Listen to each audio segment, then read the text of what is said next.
Who are you? I don't know, but I'm writing to you anyway. Where are you? How far in the future? Where'd you find my journal? I may never know, but you can know me from what I put down on these pages. I come from a little village in the mountains. No one has left here since before I was born.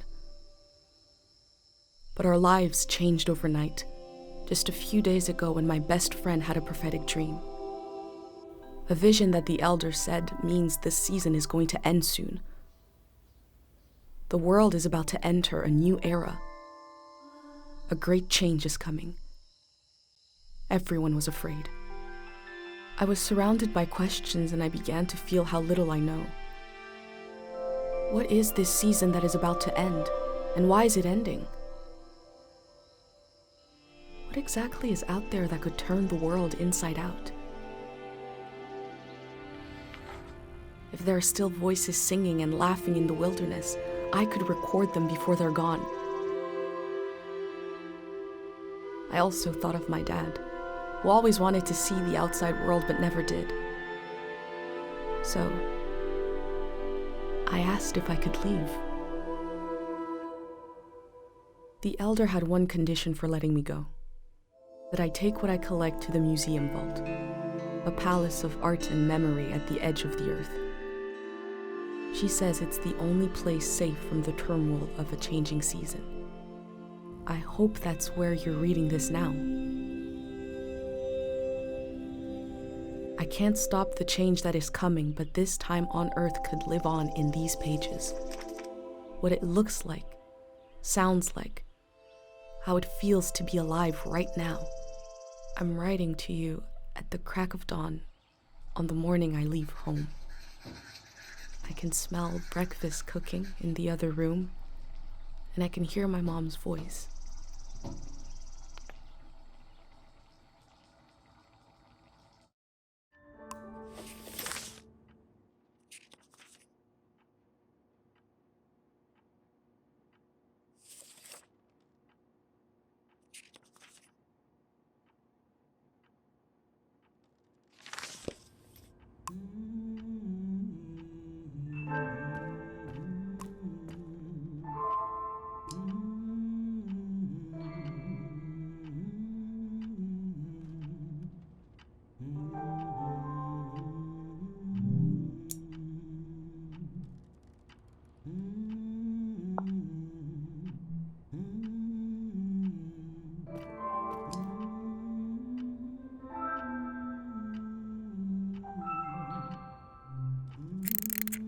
Three, two, one, hooray!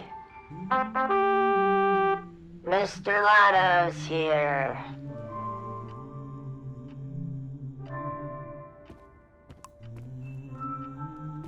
My bag and Dad's camera, ready for the great departure.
The last moment in this little house.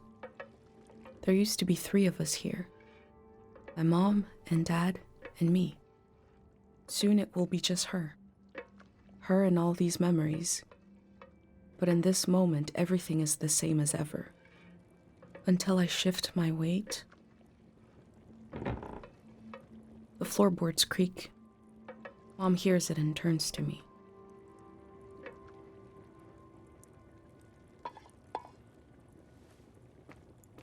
You're up.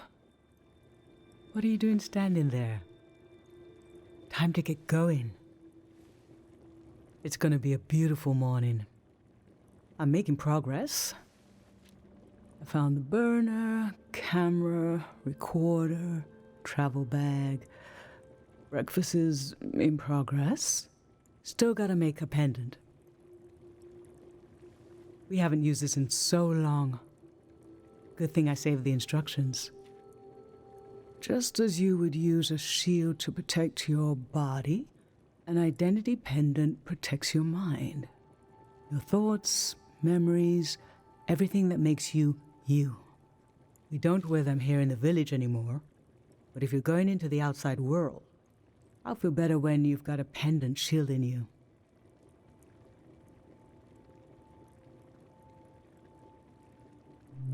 I will worry until you're gone, and then I'll have total confidence in you.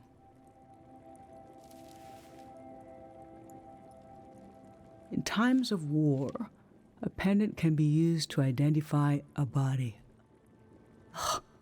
Let's skip that part. Objects have 2 layers, the physical and the mental. The pendant needs to absorb both. 1. Collect a sentimental object for each sense: sound, smell, feel, sight, taste. 2. Feel the sense and speak aloud a memory of the object. 3. Feed the object into the burner. The memory will leave the speaker as it is transferred to the pendant. That means I'll forget the memory after I say it.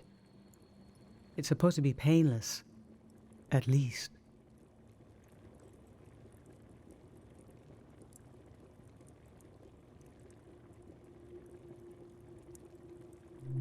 Okay, so this old tape should work for our sense of sound. I remember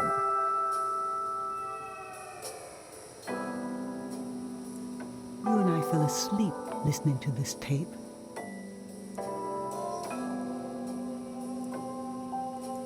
Your dad came home.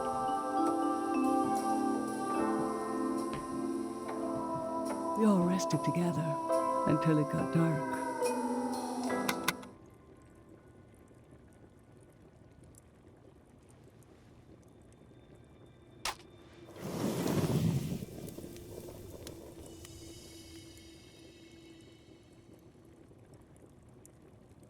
What an odd feeling. Like an absence, disappearing. The empty space fills itself back in until I forget that I forgot anything at all.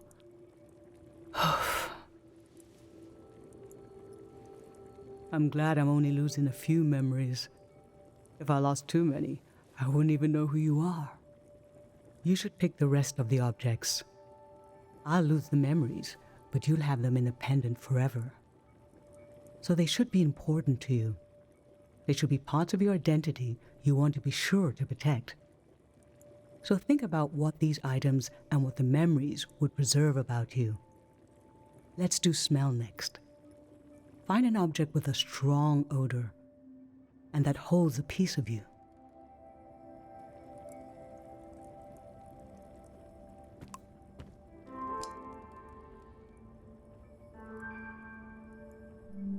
Ancient, perfume, sweet.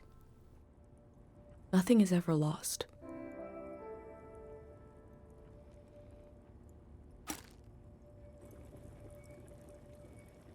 What did you choose for smell? Let's breathe in deep.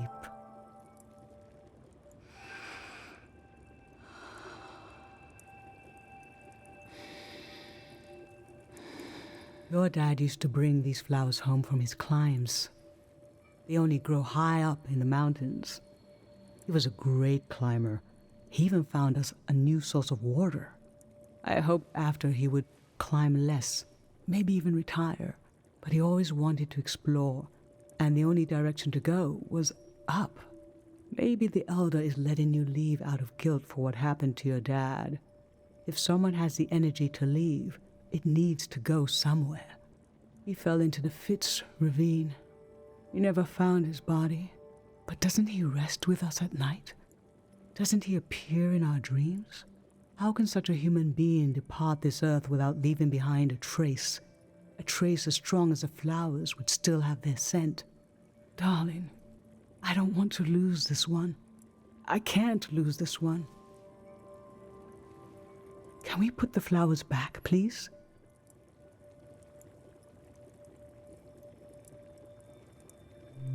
Thank you.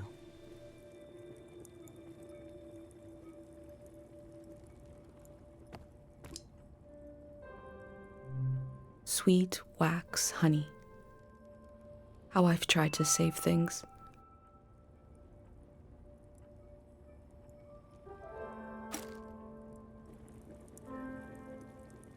What did you choose for smell? Let's breathe in deep.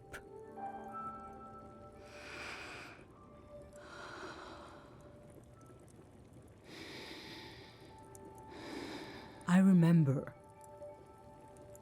These were a present from your friend Pate. It was such a special gift that you wouldn't eat a single one. But after a while, the candy became as hard as rocks. The candy was meant to give one moment of sugary joy.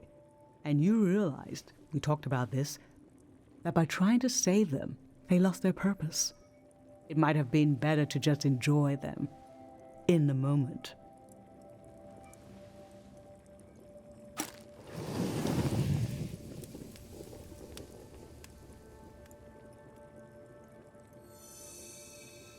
Now touch. Pick something with a texture you like.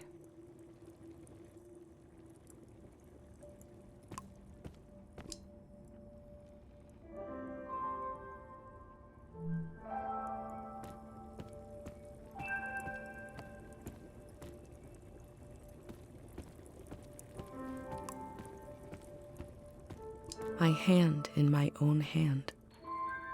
This speaks to how my mom loves me.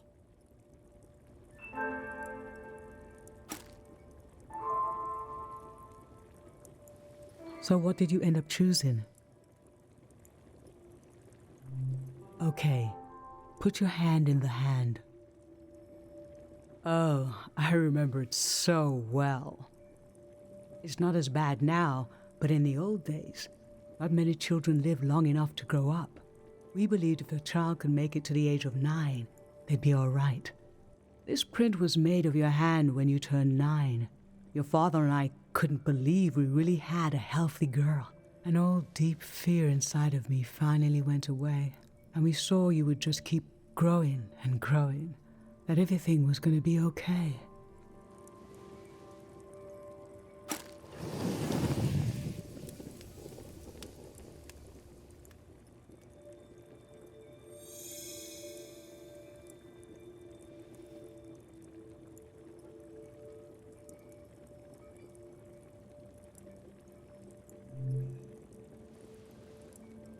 I'm fine.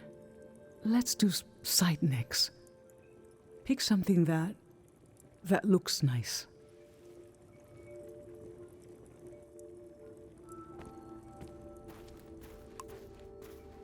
An unlit tower. I was loved by people I have no memory of.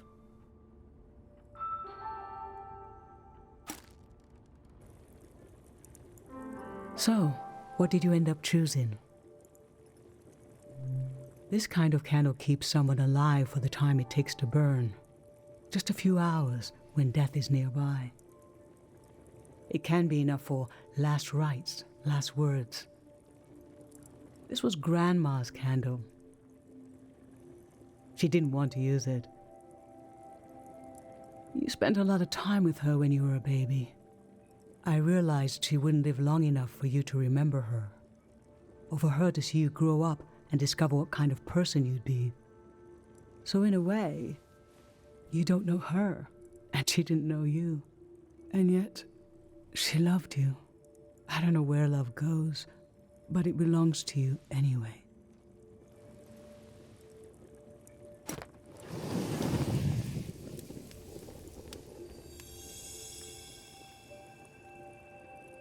For taste, we can eat breakfast and feed some to the burner.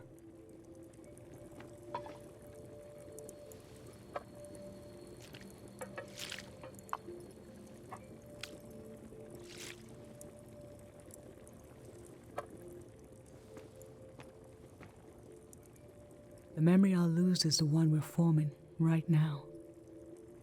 I want you to have it forever.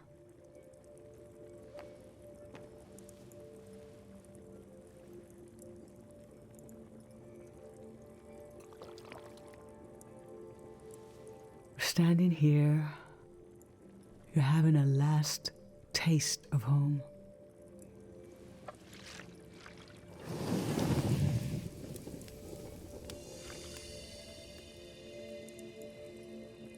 Now you're protected by lost memories. A gem of home around your neck. This is my only condition for letting you go. You must promise me never to take the pendant off. And never tamper with it.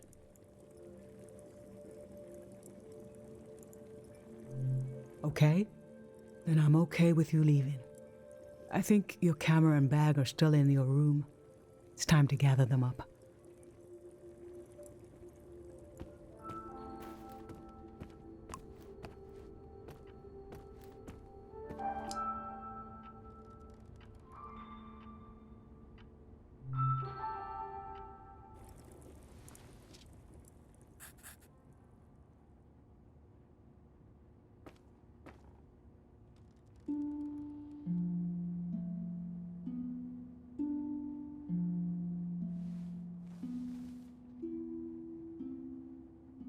I've lost so much. How could the world ask me to lose you too?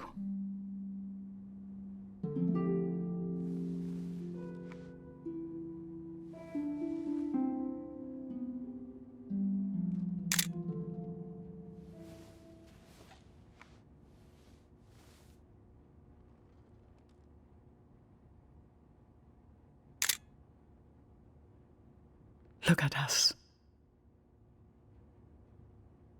There we are. There we were. We'll always be right here on this beautiful morning.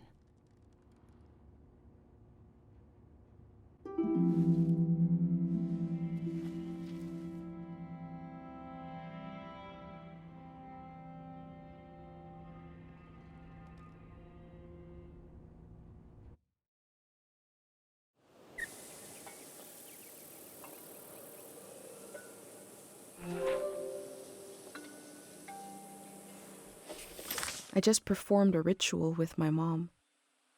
The moment has passed, but I'll record it in these pages for you, for the future.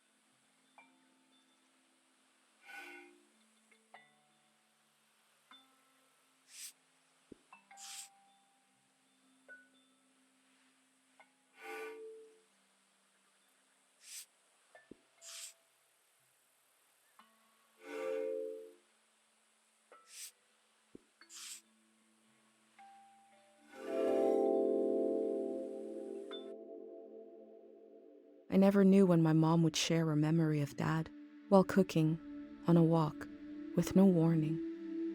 It knocked the wind out of me. Rituals take this grief and give it a shape and a story.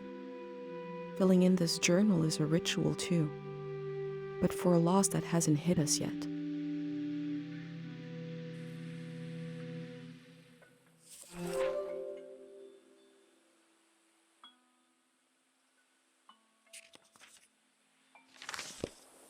I've brought tools to record the sights and sounds of this season.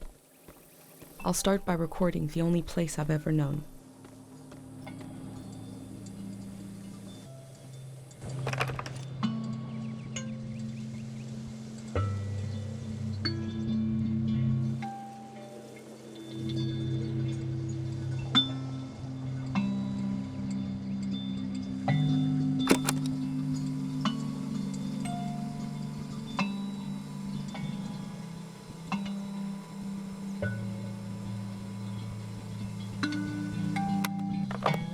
Public sleep music is a tradition of ours here.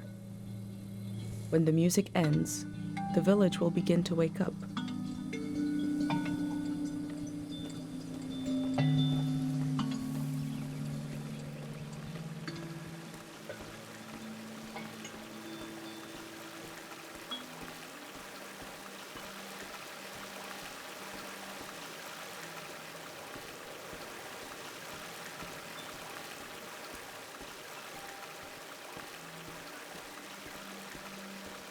Last night there was a goodbye party here in the plaza.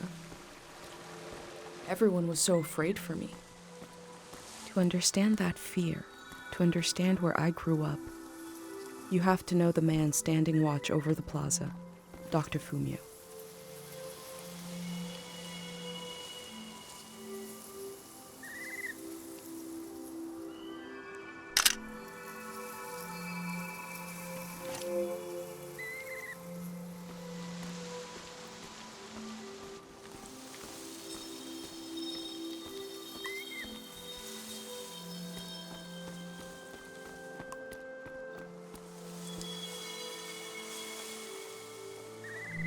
This is the cafe where my dad used to read his poems. He wrote one for me. Maybe he wrote it for you too.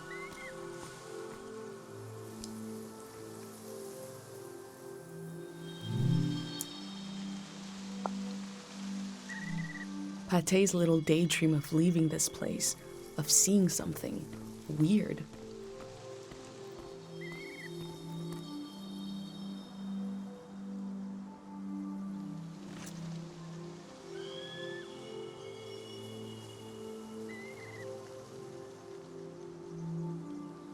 Dr. Fumio said the dream sickness was caused by something very powerful. He wasn't able to cure it. Dr. Fumio and his son founded Cairo back in 776. They live on through our traditions.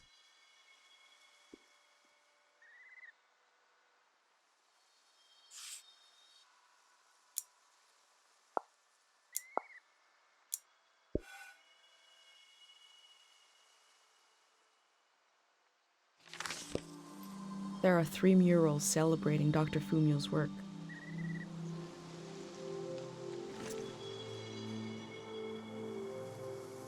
Cairo Village is nice if you're a child or an old person. But for those of us in between, I need to leave.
Smells like an old man's toes dipped in cinnamon.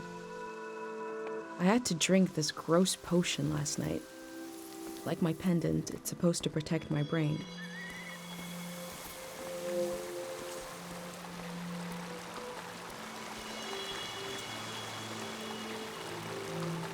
This is Dr. Fumio and his son.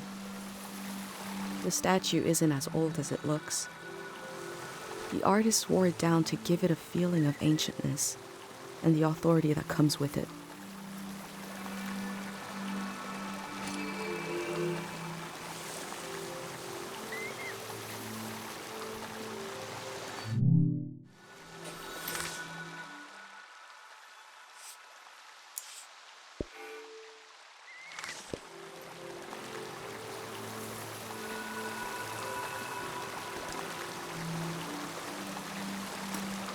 Pate loves fish, even though nobody here has ever seen one.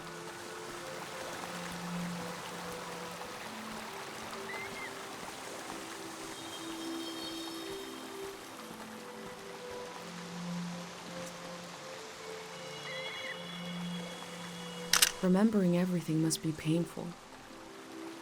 Dr. Fumio brought peace to so many people here.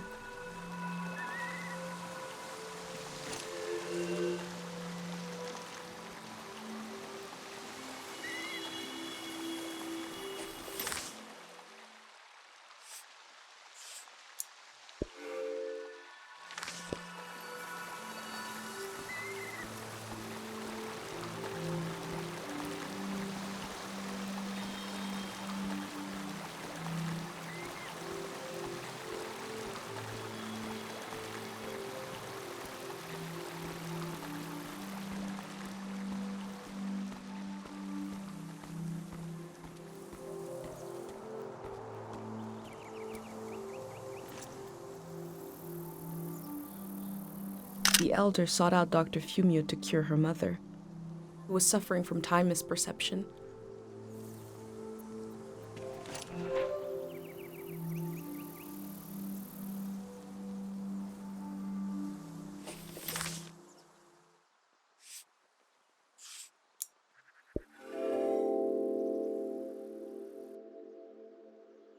Dr. Fumio was an important person, but we also just have a need to put a human face on events that are beyond our control. He may have felt just as scared and helpless as everyone else.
I go fishing here with my best friend Pate, even though there's nothing to catch. We both appreciate the silence.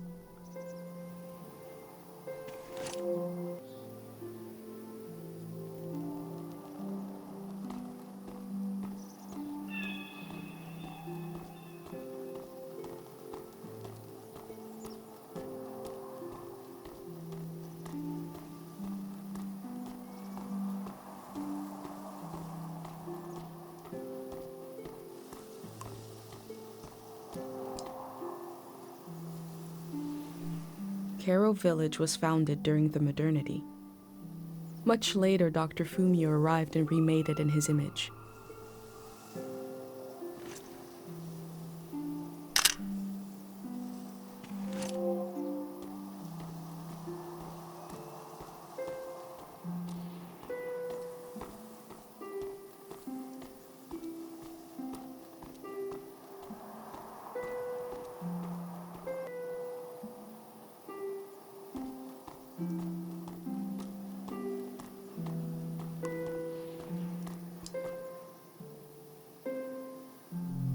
This flower means you're in my thoughts.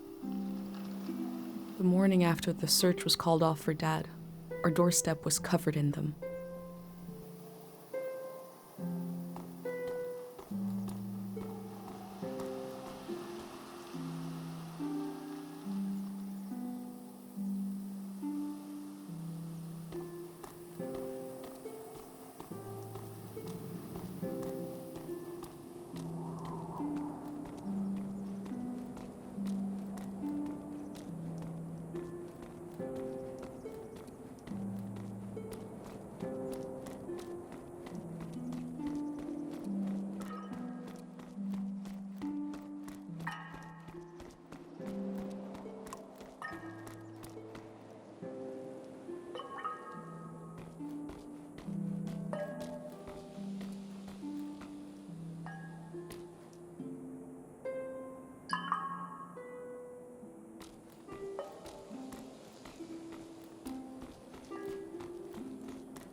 A trip just as slow, reliable, and oddly satisfying as life itself in this little village.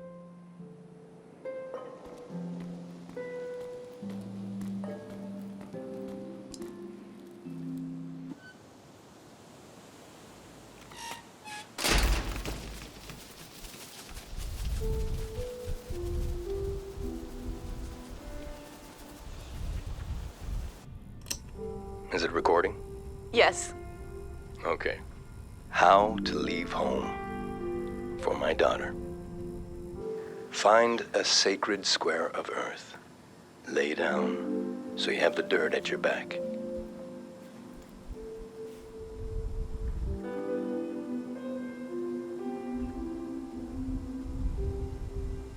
Close your eyes.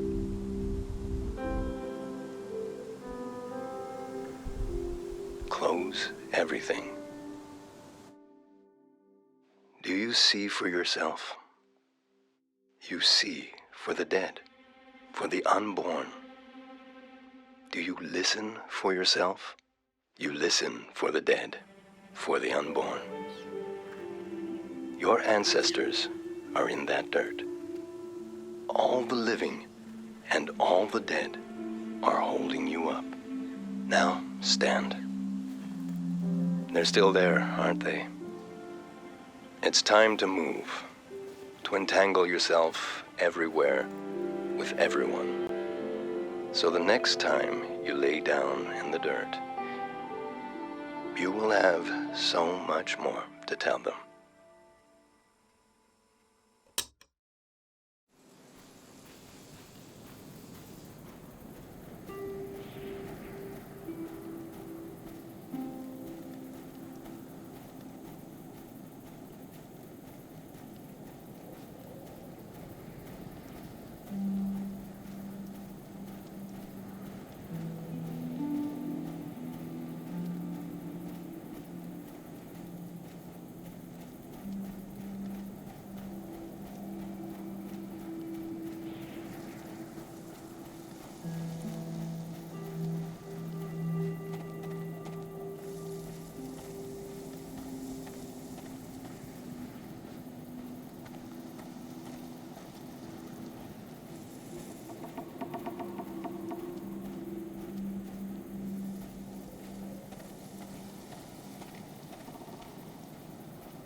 These bikes were used by messengers a long, long time ago.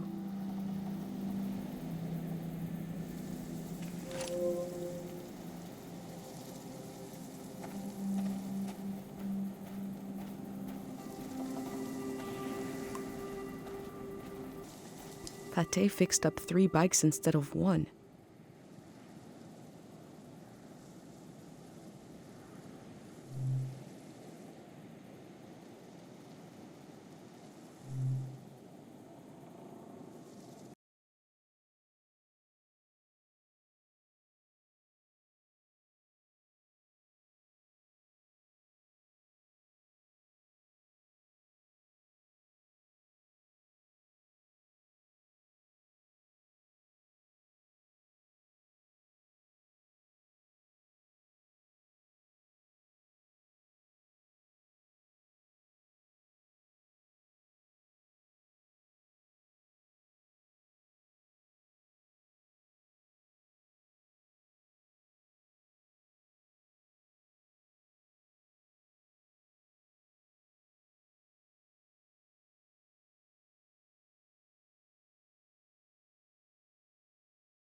They were right.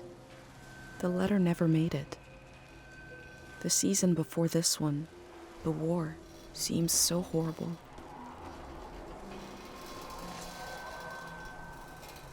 Most of what I've seen from the outside world probably arrived in a cart like this.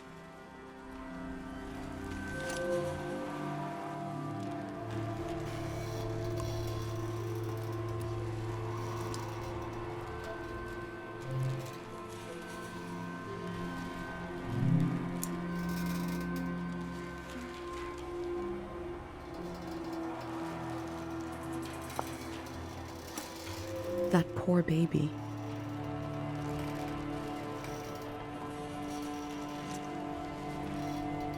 In the village, these cranes look like little creatures, grazing. I had no idea how huge they are.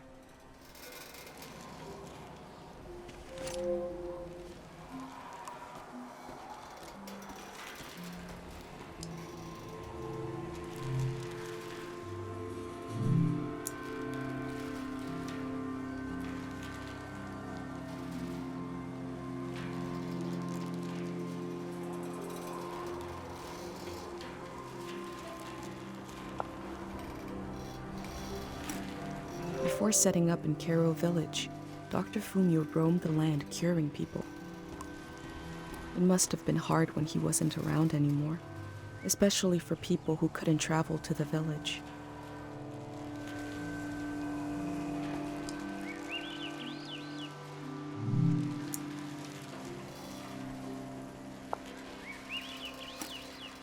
Traders used to come to the outskirts of the village. The war put an end to this.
I feel nourished in these sights by the unfamiliarity of it all.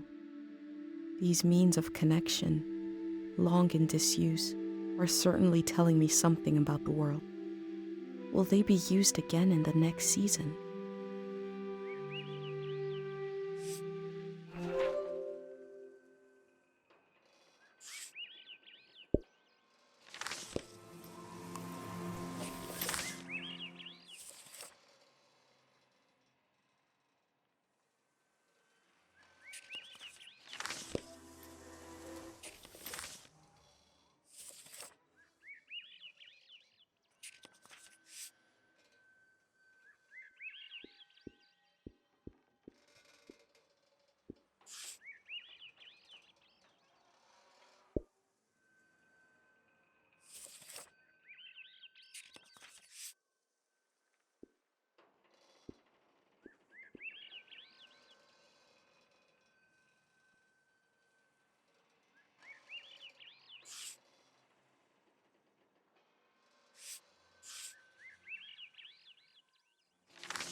I wish humans had evolved to sing instead of talk.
my first time petting an animal.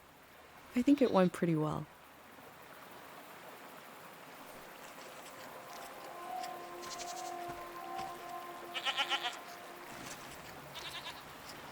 We learned about old technology in school, but not much about animals. What are these strange goat-like creatures? Are they simply goats?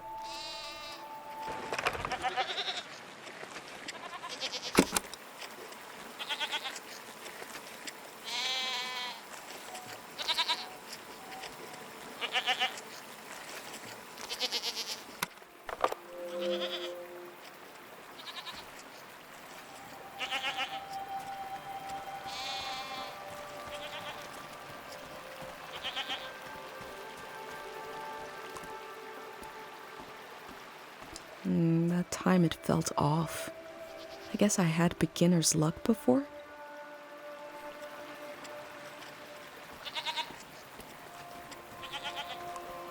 Okay, now I got it back. I'm in control. I can easily pet certain four-legged animals.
I cycled through landscapes, seeing them for the first and last time.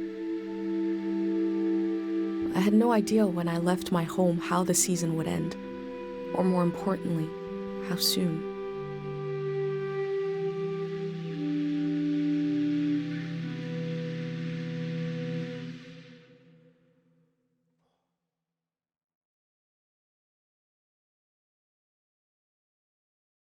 On a cold, damp day, I feel true loneliness for the first time. Nobody could have described with words how big this world is, how it goes and goes. I passed through it, where others passed before me.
Someone was out here alone.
One melody is like me out here alone. I can't really live like this.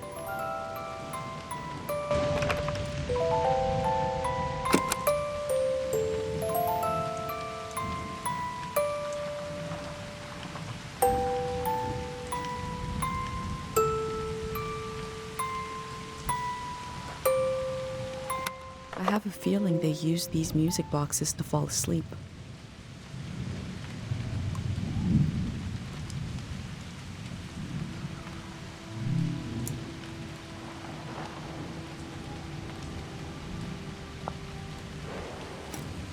They kept themselves company with music.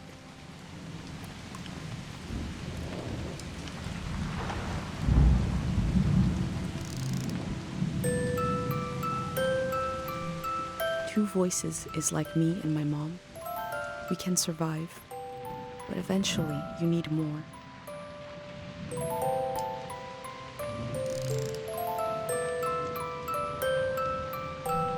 Three voices is complex as life is supposed to be. I could listen forever.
Time seems to pass differently around here. I feel so heavy and so light at the same time. I'm not really alone. I'm with myself. I'm with the earth.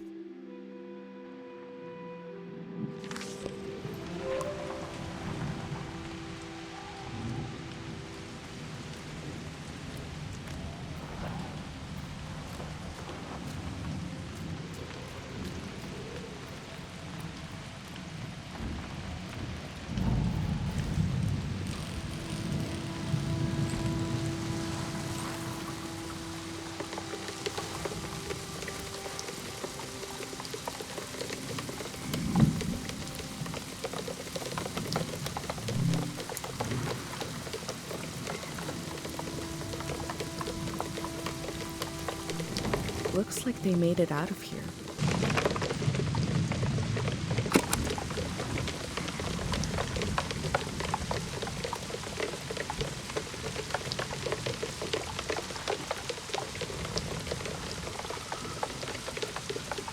When I was a kid, I heard voices talking inside the sound of rain.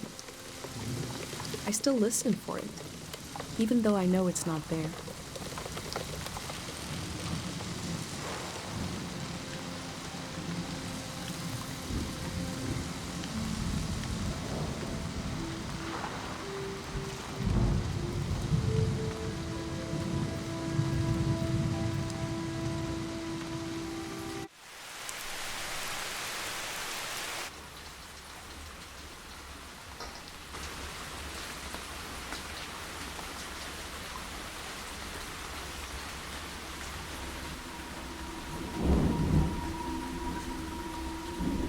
In the empty places, I found companionship in the tapes I recorded before leaving home. The elder told me the story of her life.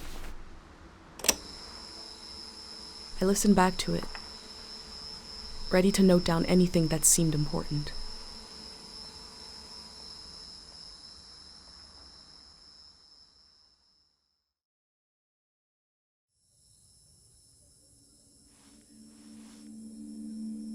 Let's set the scene for the listener, whoever that might be. This is the elder speaking. We're sitting in the plaza, saying goodbye to a dear soul. We're here to see if there's anything useful in my mind that could help you on your trip. A century's worth of memories, dreams, fantasies, visions, like a big, old, haunted library.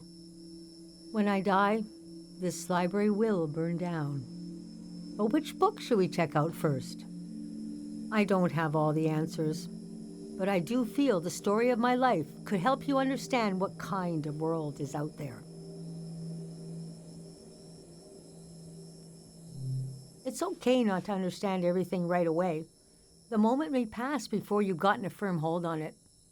But as long as you're there to witness it, to take it down in your journal, you and others to come will someday take the time to make sense of it all.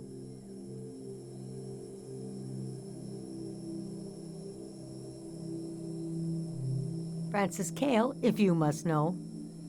You can call me Frank, or Elder, or the Elder, or Elder Frank. You know, whatever. I don't care. I was born on the ocean. My mother and father worked on a cruise ship, the short-lived but glorious watery republics, floating cities. Most won their independence by the time I was born. How can I describe them? They were a jewel of the golden season. Pleasure boats with a radical political program. How nice. The golden age was a time of flags, logos, mottos, mastheads. My mom taught me to read them. She was the ship's philosopher. My dad was a recycling engineer. Recycling on the ship was a matter of life and death. We had to get the most out of every object and watt of energy.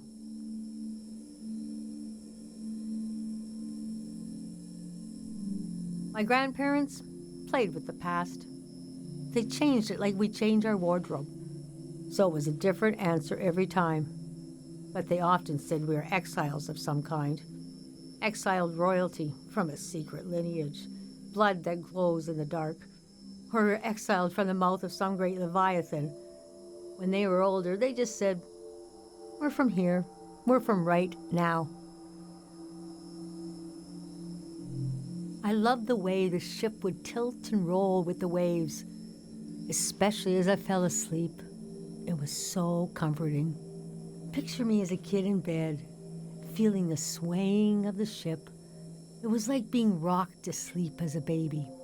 I loved exploring the ship too, wandering through the suites, the swimming pool, the game rooms, and there were 2 dance halls, a large, elegant one and another one in the basement.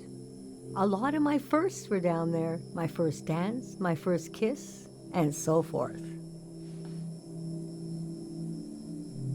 Our ship was taken over in the early days of the war. That was the end of the watery republics. I heard the dance hall in the basement became a weapons cache. Took me half my life to say goodbye to the world I knew in my youth. Imagine me and my parents and everyone I knew being escorted off the ship by a company of soldiers. And I'm thinking, I hope they don't make a mess of my room. I was embarrassed by the younger kids who were crying their eyes out. But they knew, I guess.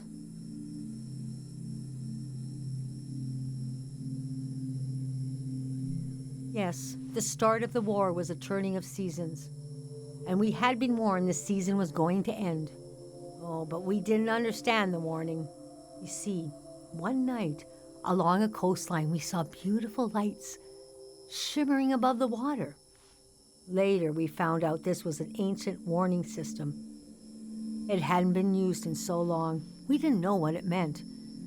We just thought, well, ain't that pretty?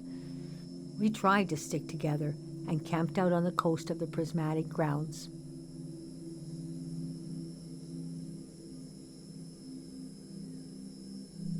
I thought it was all temporary. I couldn't see how things would return to normal, but I was sure they would. Aside from that delusion, I was okay. Are you sure you want me to keep going? The story gets darker from here on. Okay, so conditions in the camp were getting worse. My mom got lost in thought for long periods of time. She'd be completely still for hours, days even. We realized she caught, well, now we call it time misperception disorder. It's when you lose your ability to tell how much time is passing. A minute can feel like an hour. A day can pass in 10 seconds.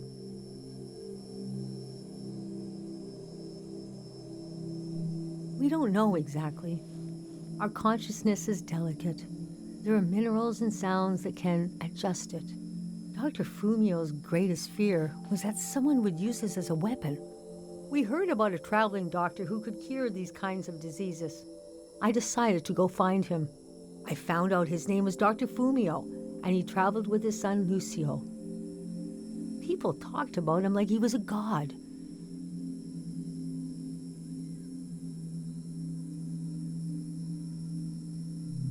I described my mom's condition to Dr. Fumio.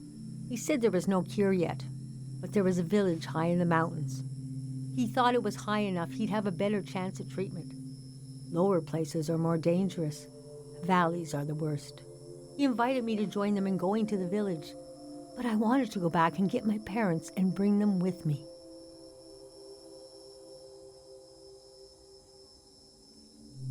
Yes, our Caro village. People thought it had been destroyed, or was a myth, but Lucio had a vision which showed us how to get here. I packed my things and got ready to leave the next morning. That night, my mom came to me in a dream. She was standing in a field of flowers. I'd grown since I last saw her. We were the same height. She pressed a finger hard into my palm. She taught me well. I knew the meaning of the gesture. I knew no matter what I did, I'd never see my parents again. In the morning, I told Dr. Fumio I would follow him to Caro village. The next few weeks were very physically tiring, hiking, climbing. And when we found the village, building, planting, cleaning, Fumio brought sick people from all over the world, and they got better. The treatments worked. Everyone was healing. So why couldn't I? One day, we got word the war was over. We never found out how it ended. It was like peace just swept over the earth in a split second. There was a party in the plaza to celebrate the end of the war, but I couldn't bring myself to go. Yes, it was over, but it had taken my home, my family. That night, as I was falling asleep, I felt the bed tilt and sway gently, as if it was being tossed on the waves of the ocean, as if I was back in my bedroom on the ship. As if I was back in my mother's arms, being rocked gently to sleep. I knew I was finally home, and nothing could hurt me.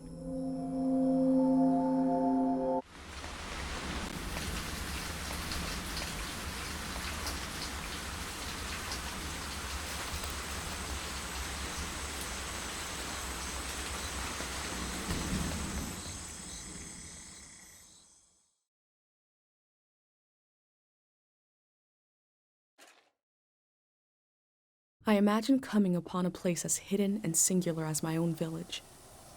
Eventually, I found myself circling a valley, looking for a way in.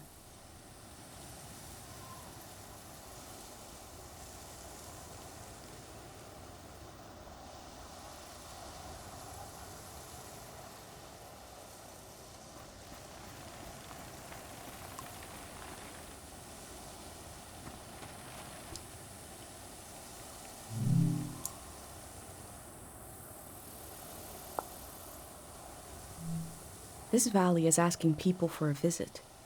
I should oblige it.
We never used this kind of technology in my village. Nobody trusted it.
Must be a car, but it looks weird. I haven't seen one like this in my books.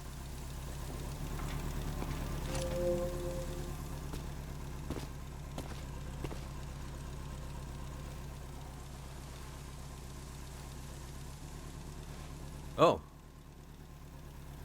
The valley. One second.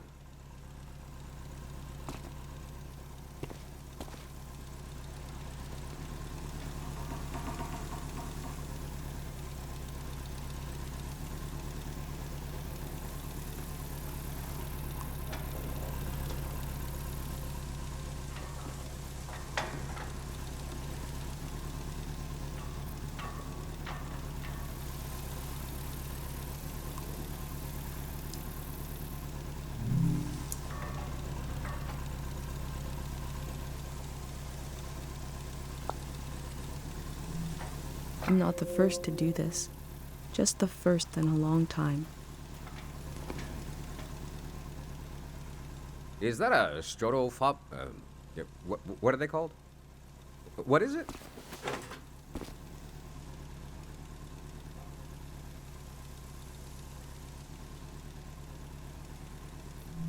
I love old gear like that. It's getting more and more rare. I had a camera, but it broke. Not that interesting of a story, I guess. What are you doing here?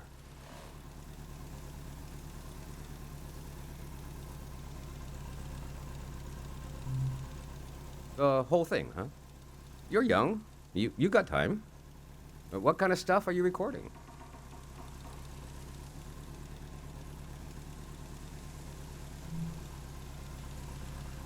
That's the way to do it, if you ask me. If anyone asked me, I mean. The valley would be a good place to use those tools. Too bad it's closed down. Let me finish up here, huh?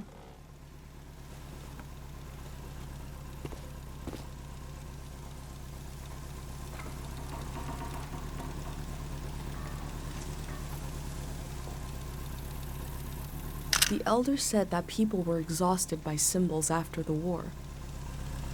But here are a few hanging. Hey.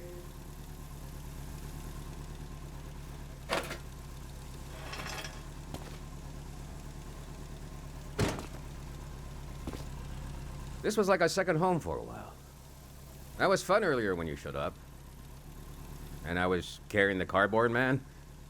You were like, who are these guys?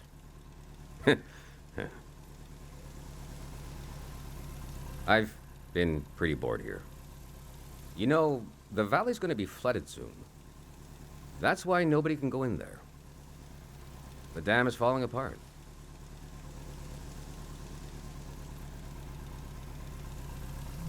It's too old.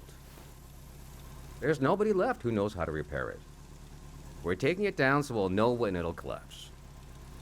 It gives us time to evacuate everyone.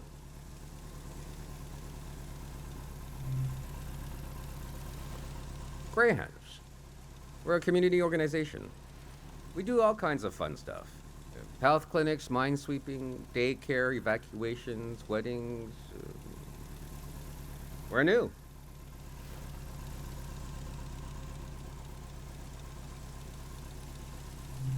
It was supposed to be because we're helpful yet neutral.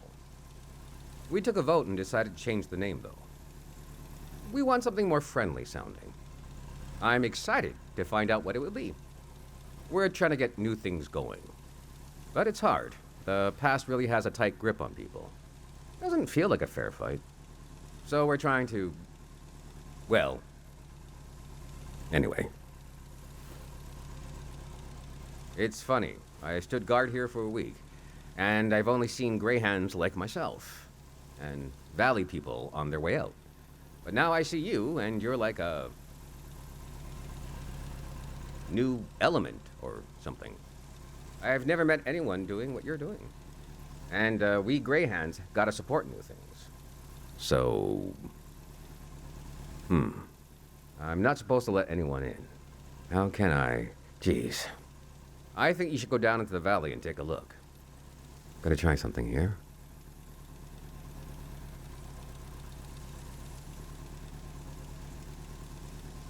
Dang it. I was trying to wink.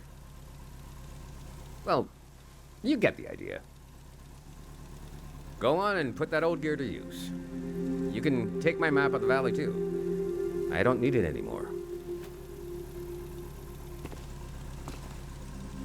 I'll be down to pick everyone up around midnight. See you then.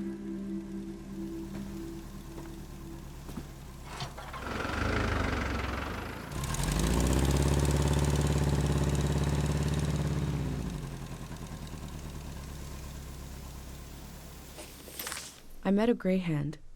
He let me into the valley. I think he wanted me to record what the greyhounds were up to. And he gave me a map. The assembly point seemed like a good place to start.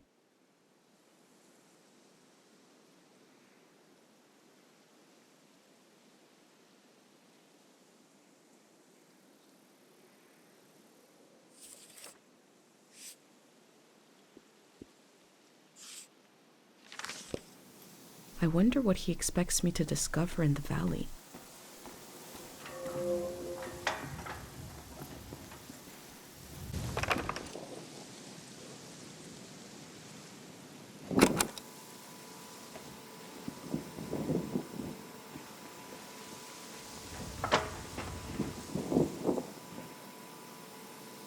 The elder didn't think I'd see any flags. This could be a sign that the season is changing.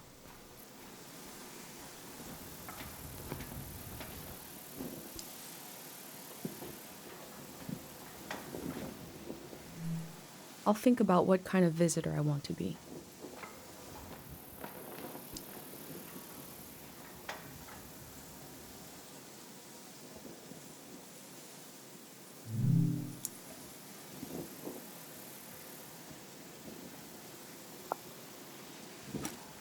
It seems like I'll have to wait for night to enter the shrine.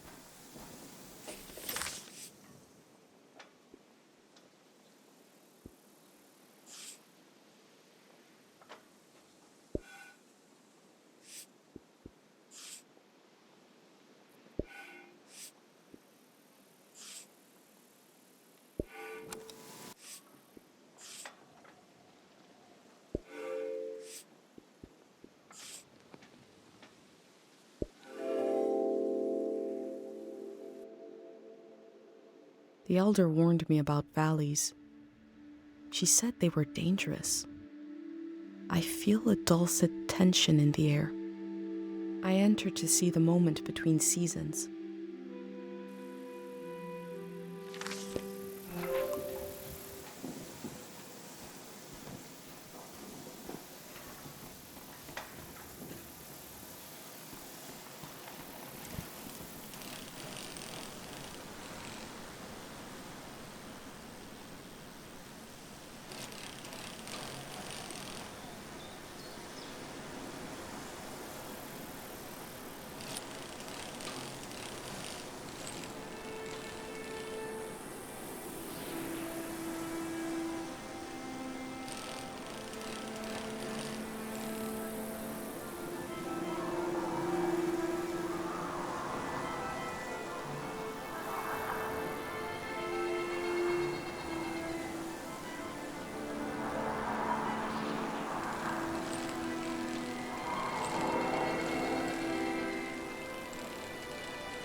I am probably the last person that will ever be welcomed here by this sign.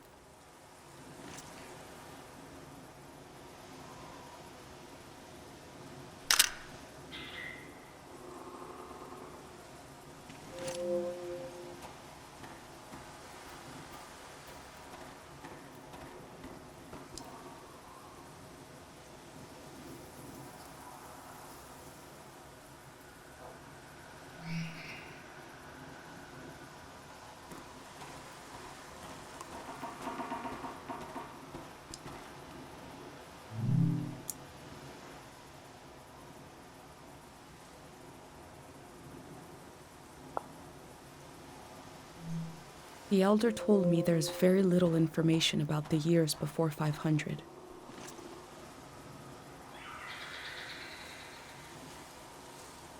All above will remain, all below will wash away.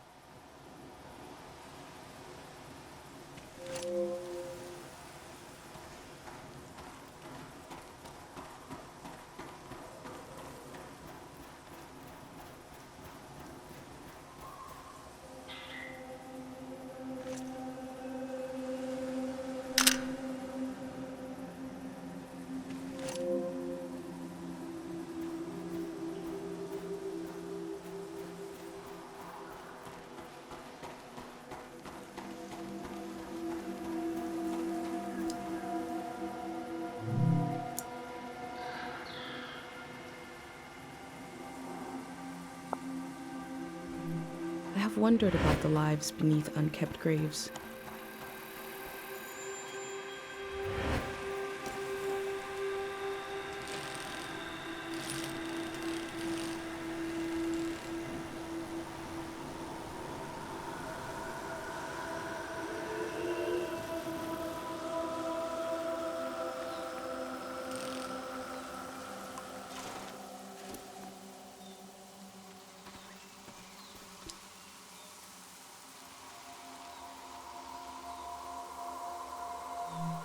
I wonder what the flowers have to say.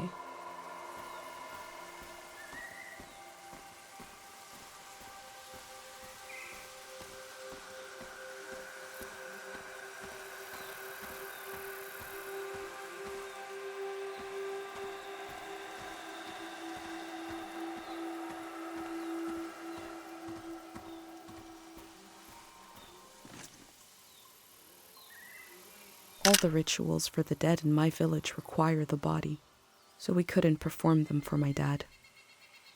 But I can make my life a ritual for his memory.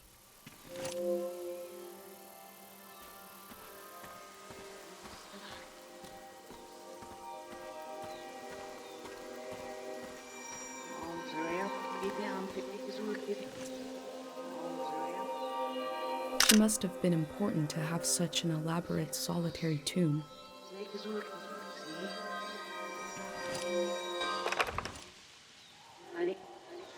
God of sleep, I've been gathering harpic, and I've been gathering courage. If my big prayer is wrong, if it goes against divine will, please spare the people of this valley. We're so desperate for peace. Memory told over and over again.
people here are so weak.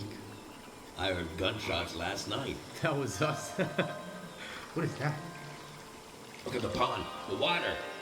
What is that pattern? Should we run or something? Something frightening happened in this memory. But what was it? This flower has a shimmering quality.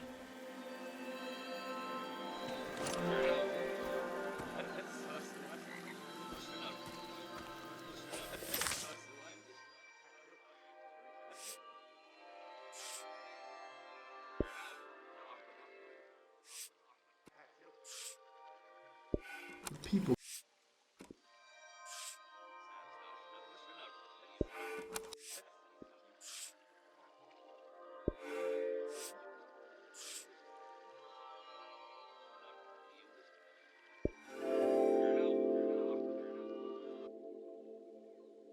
A green space. I feel memory in the air like pollen. It reminds me of a poem my dad was never able to finish. The first line was, "If you want to awaken the dead, just whisper."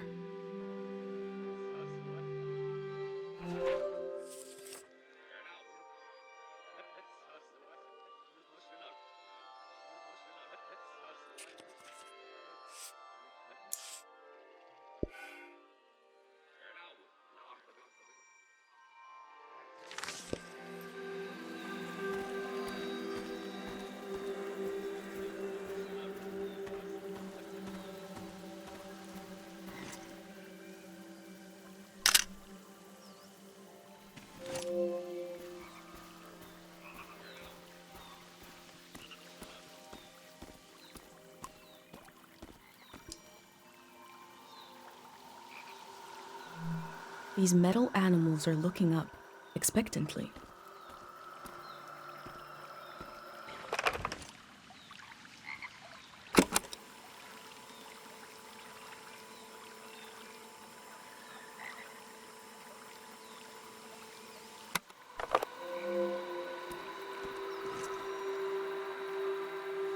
I can't imagine fishing and actually catching a fish. Too scary.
Will the last voice to cry out in the wilderness not even be human?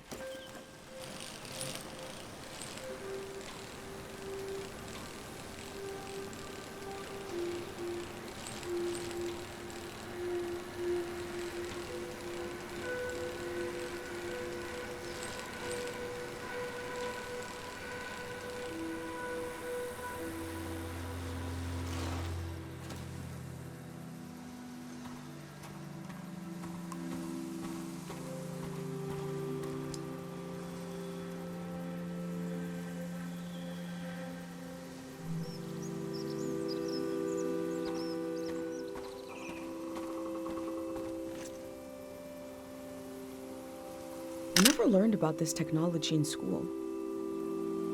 Could it be emergency rations from the war? I will leave it alone.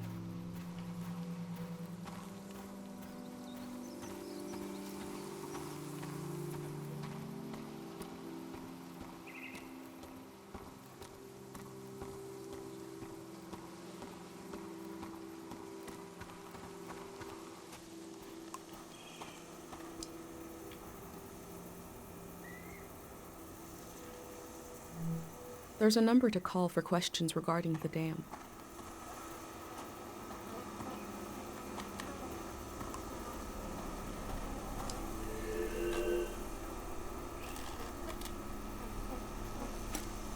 There must be a lot of people going to the city if they need to keep track of them with cards.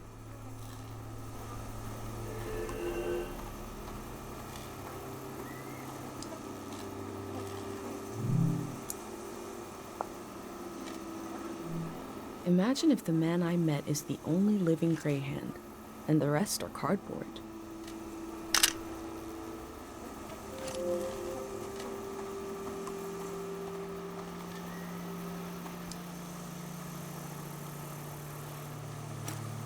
The greyhounds want to end this season.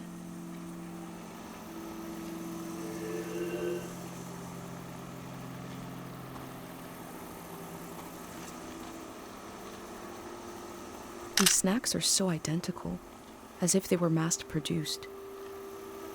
The snacks of my life have been homespun, idiocentric even.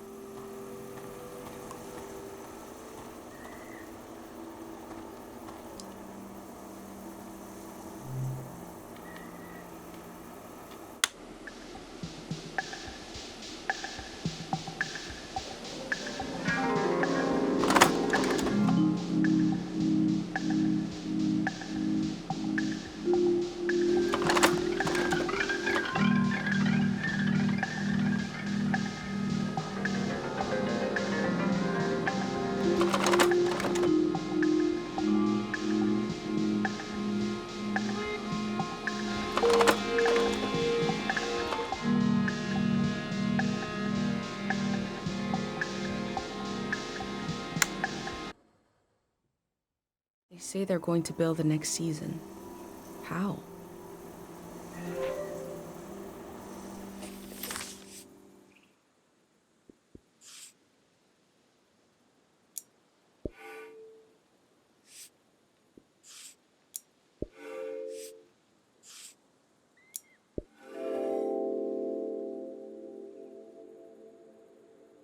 The greyhounds are the future in all its uncertainty, the good and the bad, the hope and fear of progress.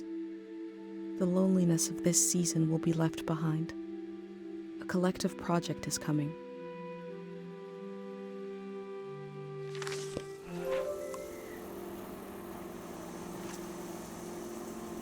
A flimsy blank wall to project images onto.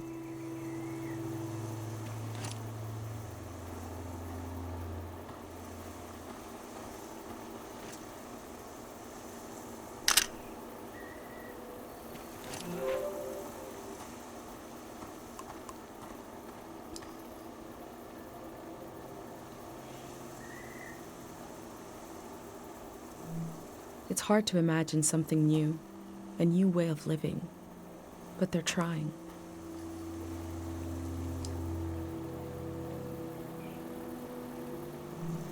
The elder also said low places are dangerous.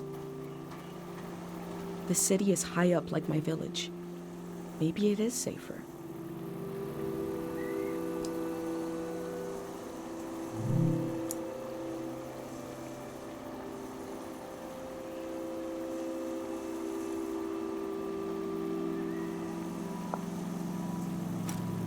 The gray hands seem to care what people think about them.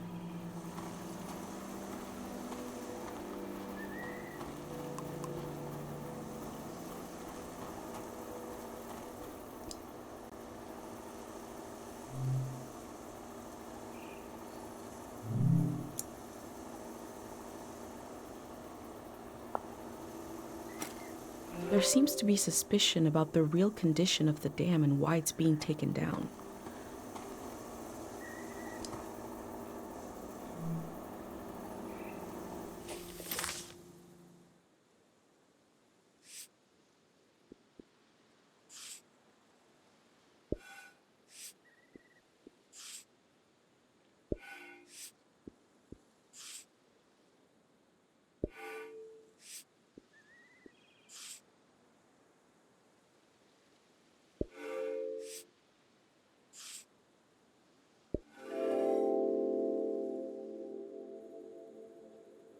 The process of taking people out of the valley was also a kind of ritual, a way of bridging one life to another.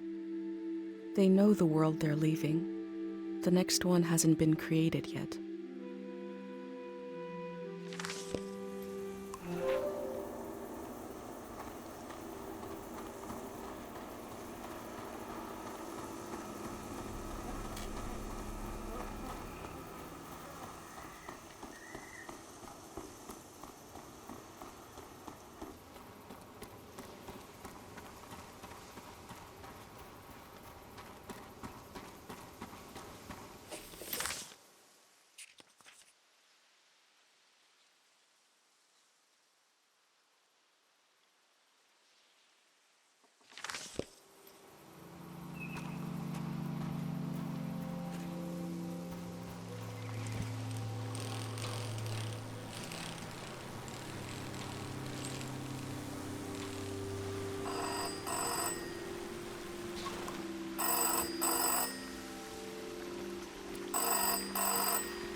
Oh, thank God someone is still down there.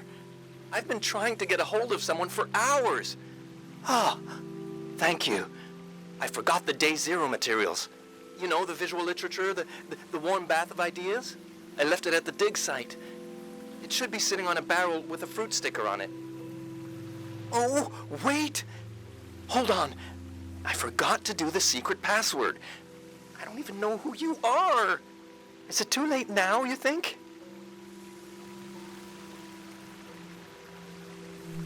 Okay. What day is the day after tomorrow?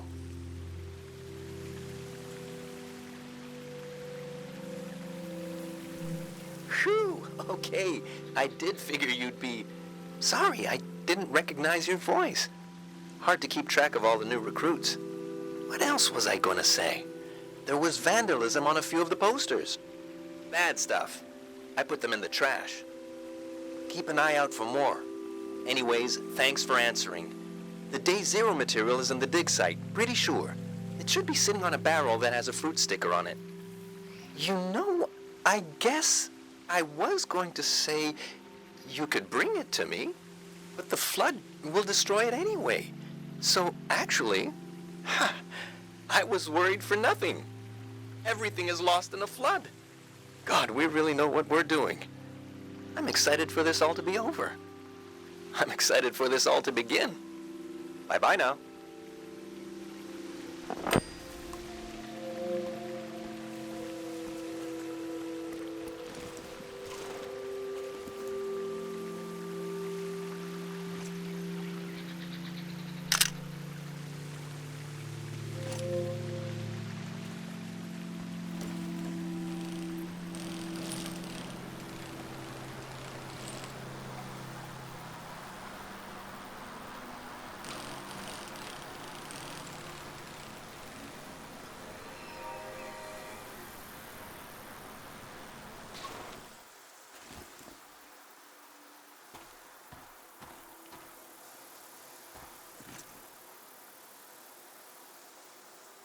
The faded optimism of a sweet treat makes me feel sad. The golden season must have been full of such little pleasures.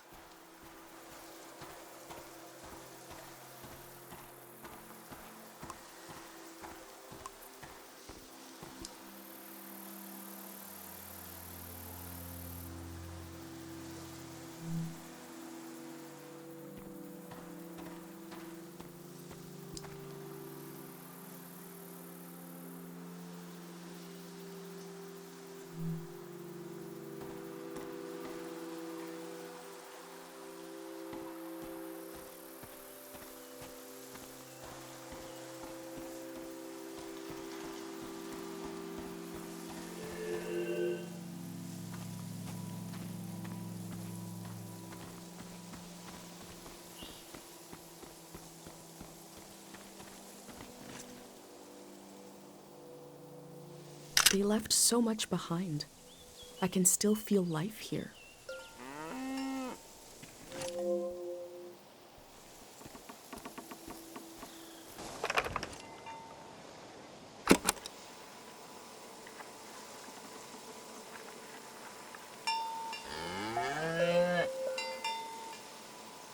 Is that your name on your collar? Let's see. You are Madrigal.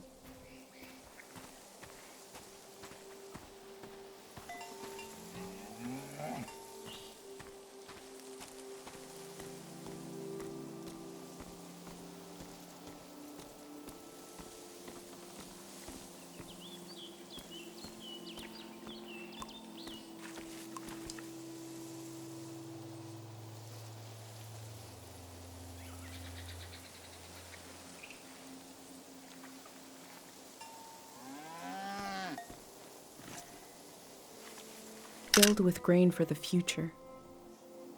The farmer didn't know they wouldn't need it.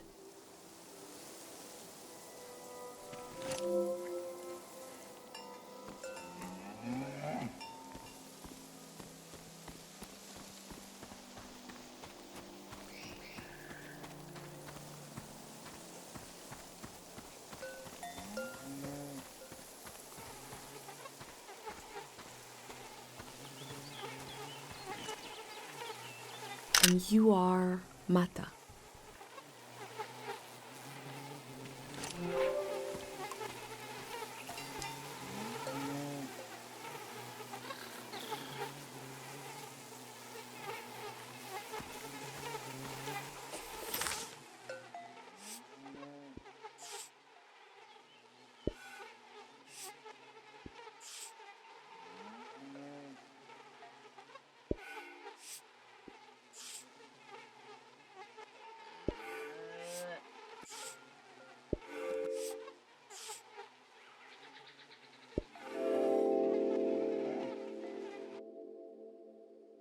Compared to my village, they lived in the open here. They lived on the land itself. I hope in the future, at least some people are still living like that.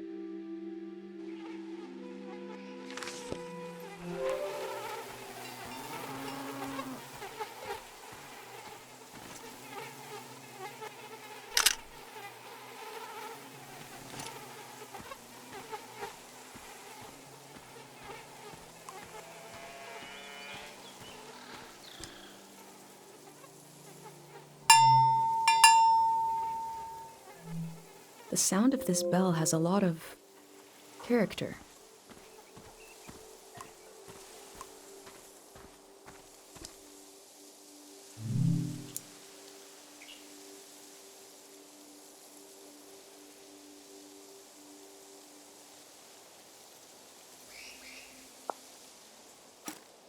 These people had to leave so much behind.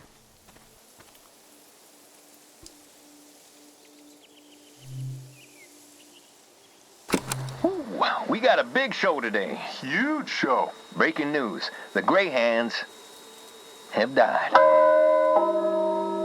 We're being reborn, baby.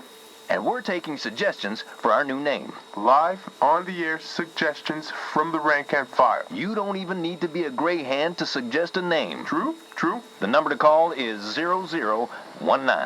That is 0019. First caller, hit us with a name. Hi, yeah. I was thinking the bricklayers. Okay. Bricklayers. Laying some bricks. Well, yeah, thanks for the suggestion. We'll be taking them all afternoon, so keep them coming. That number again is 0019. You're listening to Greyhand Radio. We are broadcasting live from Greyhand HQ. And we're gonna take a little break. If the Greyhands are changing their name, you'd know them as something else.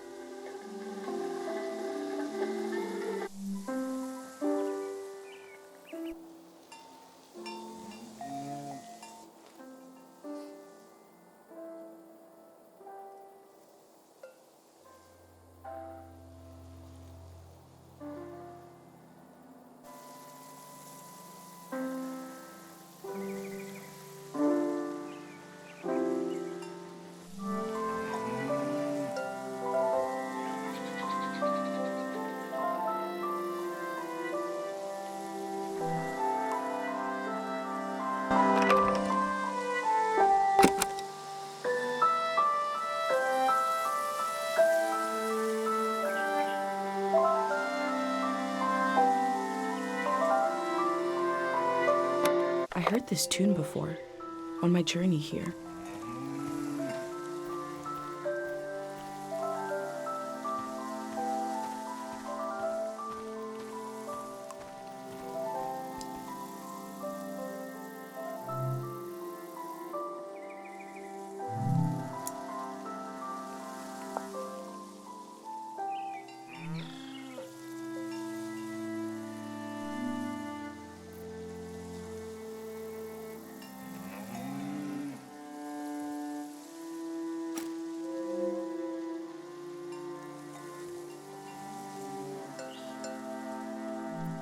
Cows from all over the world came here to compete in cow stuff?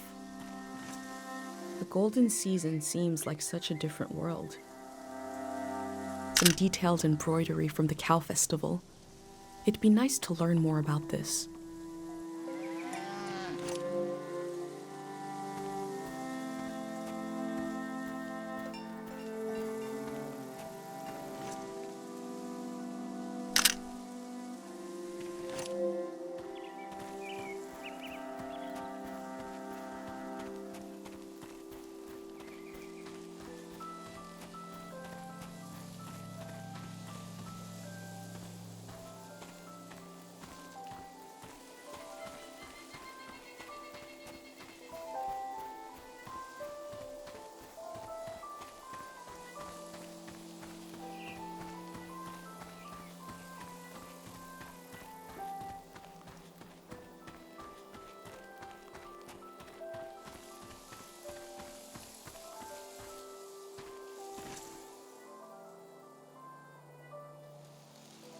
This machine looks powerful. It must have done the work of many people.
For every working truck or bicycle, there is always a pile of broken ones, rated to scrape together just enough parts to get one working.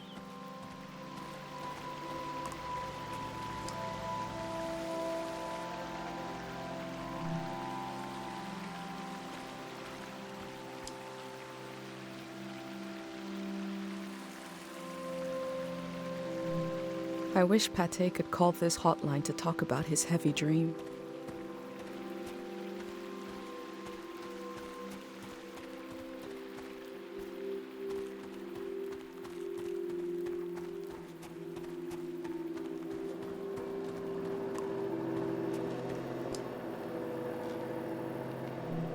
Looks like there's no one around anymore to enforce this.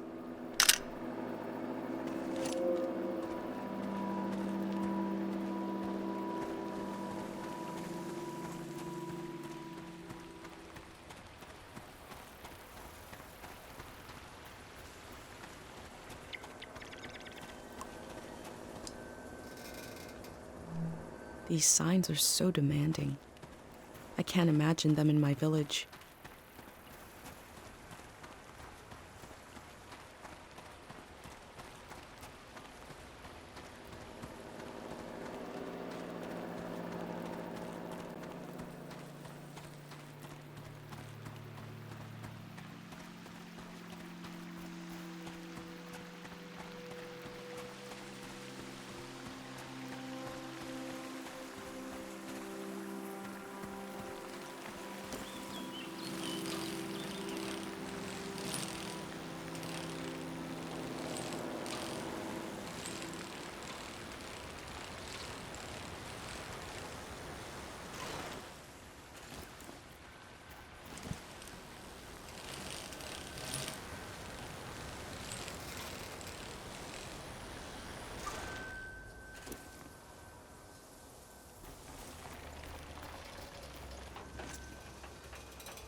There are a lot of these signs.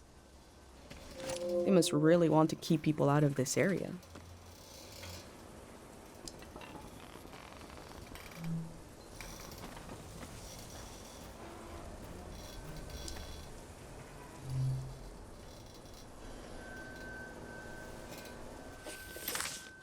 I found a dig site that is fenced off from view. What were they doing here? A greyhound said he left his materials behind. It should be somewhere around here.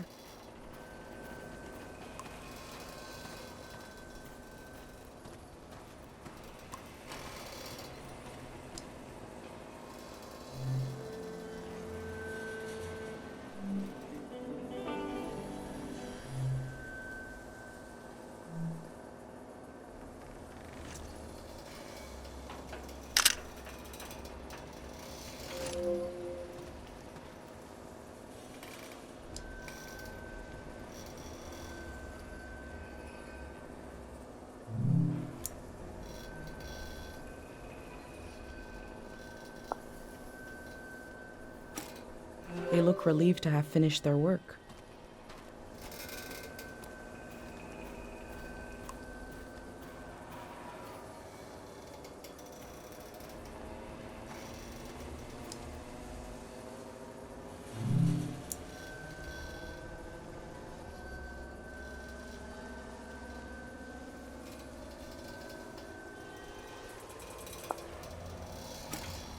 There's a big tray with a researcher's notebook inside it somewhere.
What we do to the land eventually makes its way into our blood and our brains.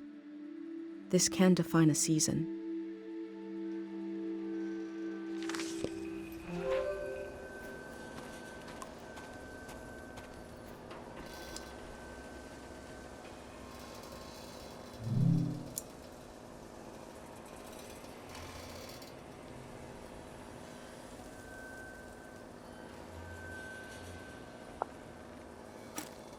The work at the dig site has something to do with Day Zero.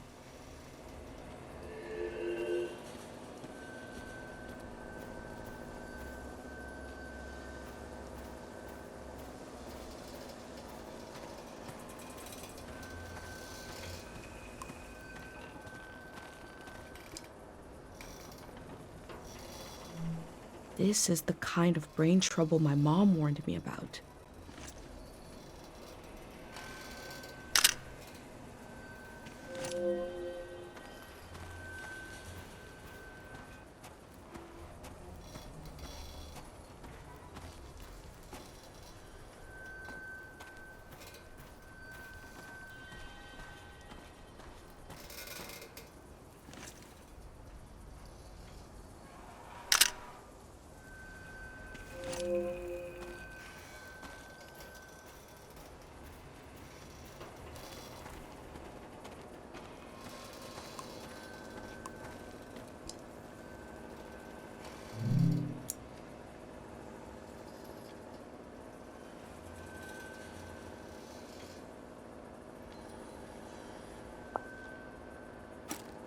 Memories and emotions condensed into a mineral.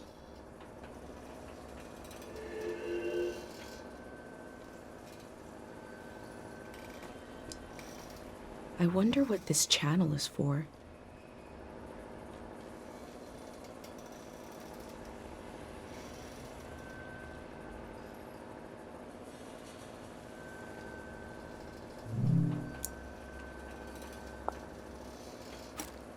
They must have already shipped out all the Harpic they need.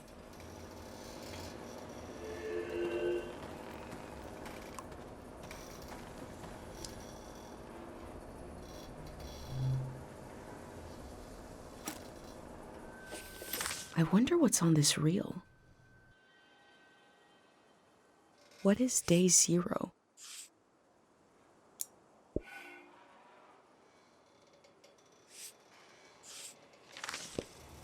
Maybe I can find out more about it.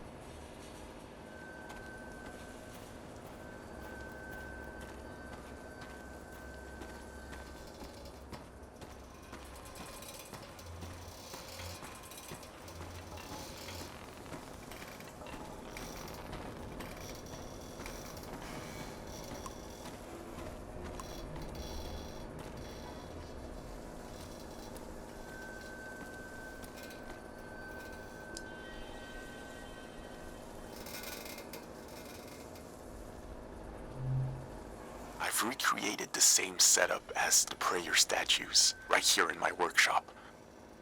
I set up a singing bowl so I can verify the pattern that will form in the water.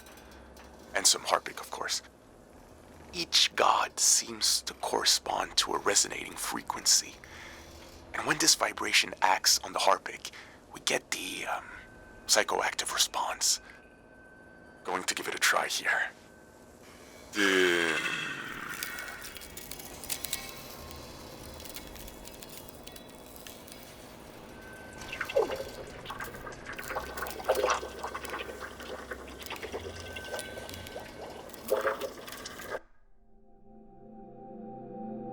I remember watching my dad make shadow puppets on the wall.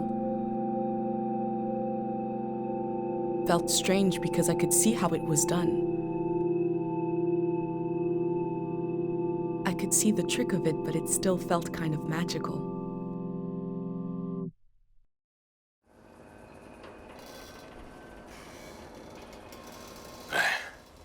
It worked.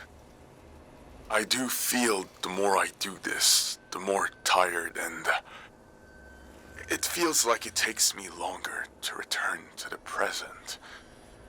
But now I have some control. I face the question of how this mineral affects the soil. I still have a lot of work to do. That's all for today. A mineral that can affect the mind.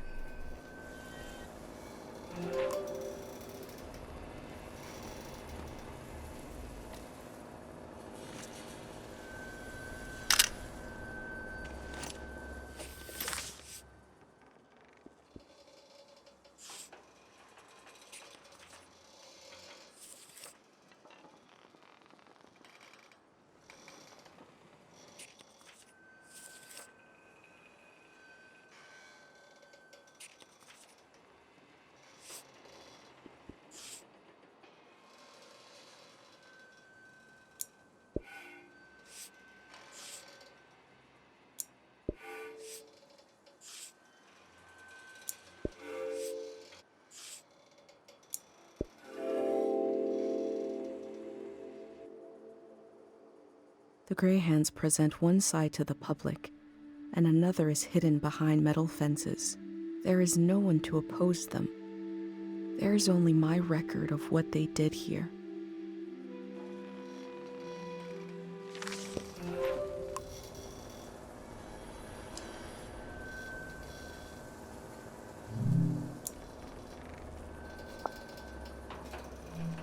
They dug up all that harpic in order to conduct some sort of prayer on day 0.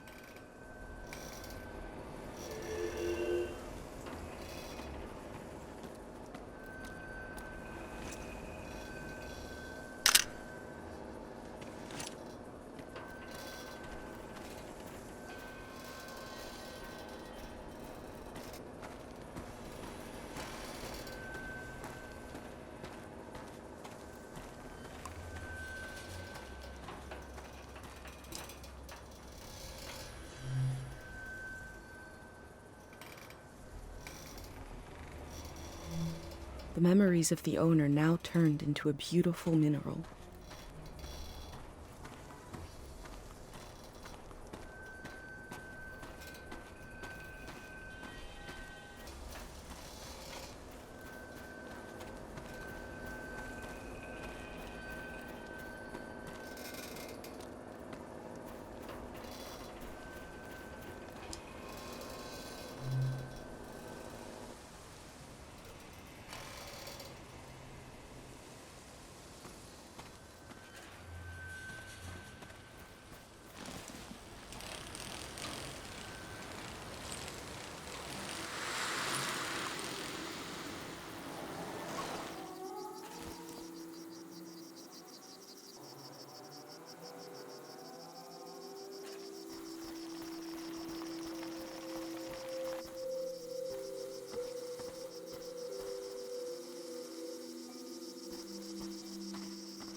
The info sign earlier said they are dangerous in large numbers. I have a pendant, though.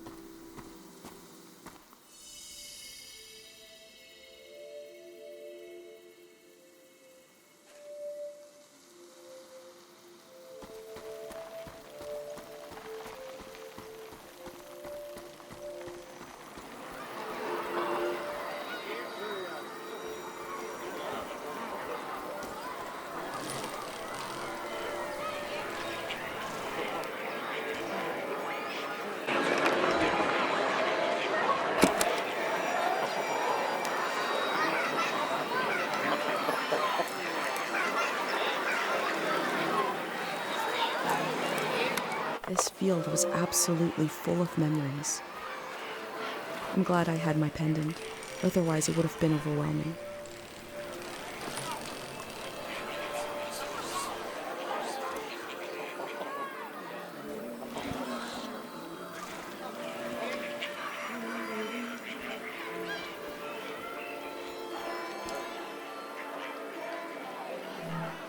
The year of the din? Was that how they recorded years in the olden days?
These slips are prayers to this god for forgetting things.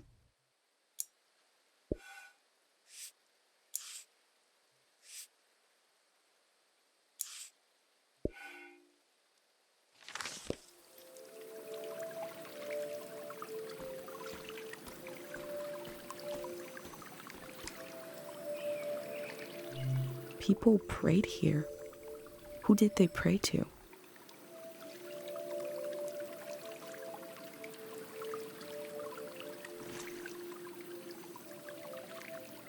In Cairo, we have a statue to remember Dr. Fumio. But this statue is meant to be worshipped.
This is a season when memories echo on and on and on and on.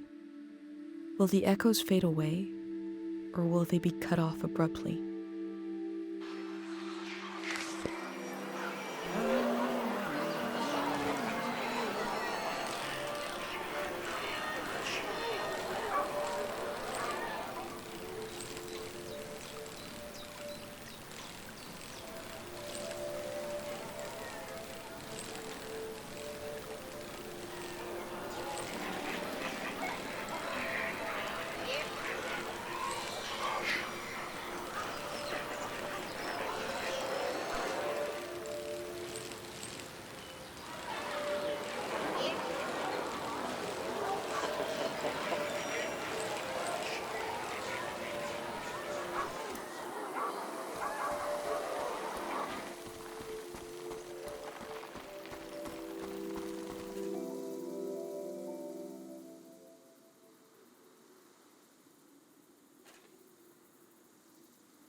I'm sure these critters will escape the valley before the flood.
This house stands alone. It has its own land.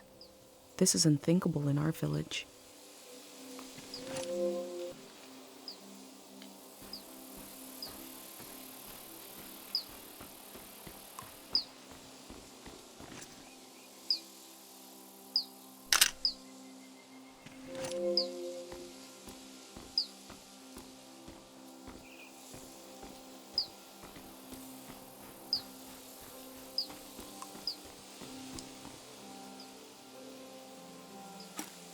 I hope I get to taste some saba fruit. If it merits a sticker, must be pretty good.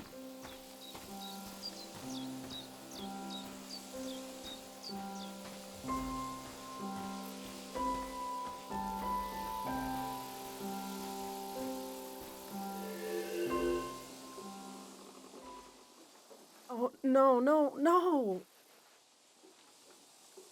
You said we had until midnight. I'm not ready to leave. Look at all this. Wait a minute. A cute outfit, a bicycle. You're not a greyhound. What a relief. I'm sorry. I just assumed because who else would be... What are you doing here?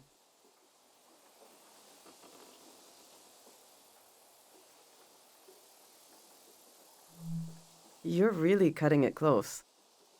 I guess I'm doing research here on the lawn. I'm studying my own life. Welcome to Tiang Valley. You should have been here a week ago when the evacuation started. Almost everyone is gone now. You noticed, I hope, that the valley is going to be flooded. The Greyhands are taking us to live in the Radiant City. Look!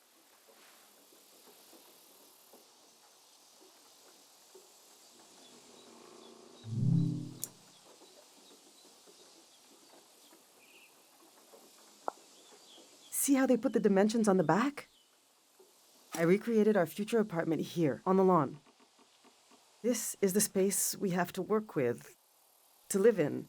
I'm trying to really imagine what it'll be like.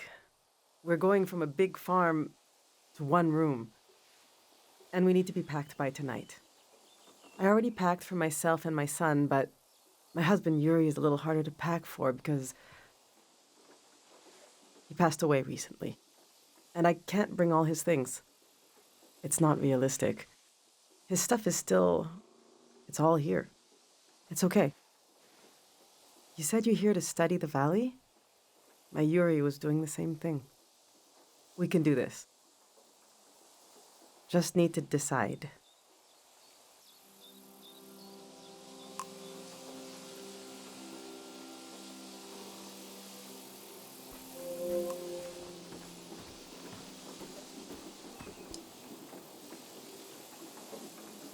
Yuri learned to paint from our neighbor, Matiora. He painted all 3 of these. This is a self-portrait he did. Kind of intense, right? He was more handsome than that. I wish he could have seen himself the way I saw him, you know? He was really lovely. Just occasional dark moods from his work. This is his portrait of me. We got into a fight over it. What's that supposed to mean? You just splatter some paint on the canvas and put my name on it? He said it was my essence. I don't know. Do you think it looks like me?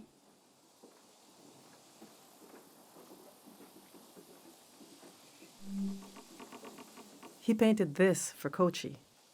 Some kind of private joke between the 2 of them. I don't get it. They were both interested in the war and how it ended. I'm not. I just pray nothing like that will ever happen again. Which painting should I take with me?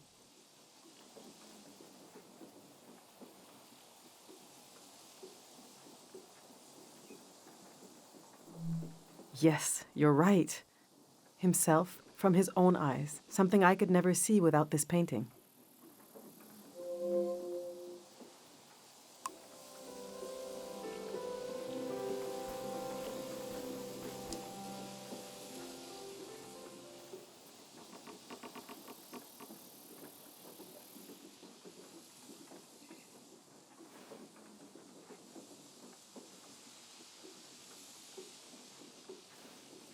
Our old cart broke.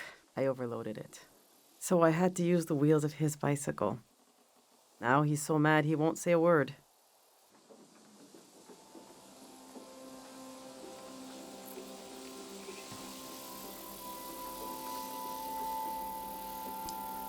I've packed my essential clothes. I don't know what to do with these. This was Yuri's best suit. Maybe when Kochi grows up, it'll fit him. That's a long time away, though. My island dress. I made this for our trip to the islands, the trip we never took. It was based on a photo of a seaside Azan dance. The hours I spent on this. These are some of Yuri's clothes from when he was a kid. I thought Kochi could wear them, but he says they're itchy. So what's the use? But to throw them away, he was a little boy. He would put these clothes and go to school. He grew up. Oh, God, this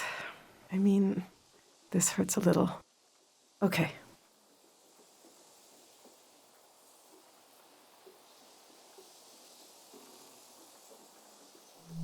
Yes, they seem so precious. I don't know. I should keep these. All right, this is going well. But I feel like I'm forgetting something. Or someone. The demon of shame and mourning. How could I have forgotten? Now, where did I put him?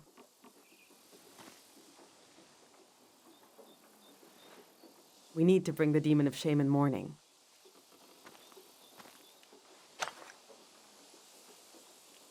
When someone dies and you're in mourning, you're supposed to keep the demon in sight at all times. He's supposed to remind you of your regrets. It's a religious thing.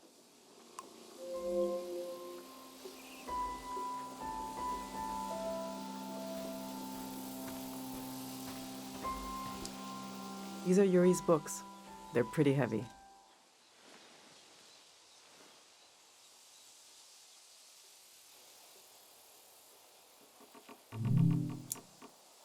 This is an old religious book, The Prism of Yesterday. He didn't like to talk about his faith. I haven't read it much. Maybe there's a part of him in these pages. A part I never understood, that I could still glimpse.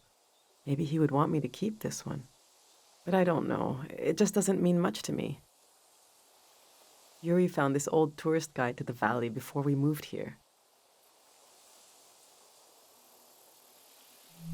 He was so excited. But this guide is really out of date. It's from way before the war. There's something optimistic about the colors they used. Yuri really wanted to take a trip to the archipelago together. We prepared for it a lot. Even taught ourselves a bit of the language from this book. But we never made the trip. It was always going to be soon, but it never happened. Seems like the kind of thing no one does anymore. Which should I take with me?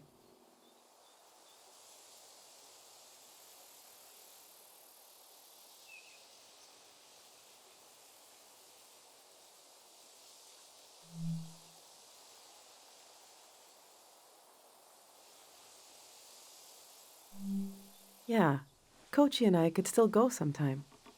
Yuri would be so happy if he knew we were there together.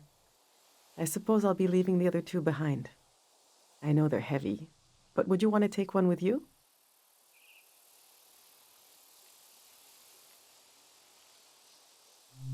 Maybe it can teach you something, if you can get through it.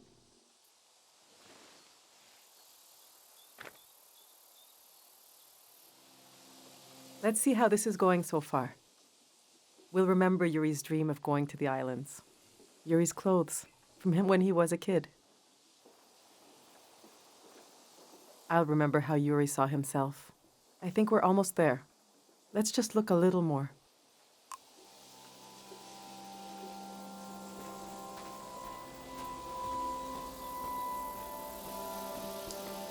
I went through all our old photos,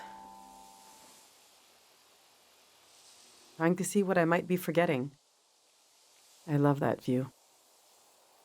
Have you been up there, by the entrance to the shrine?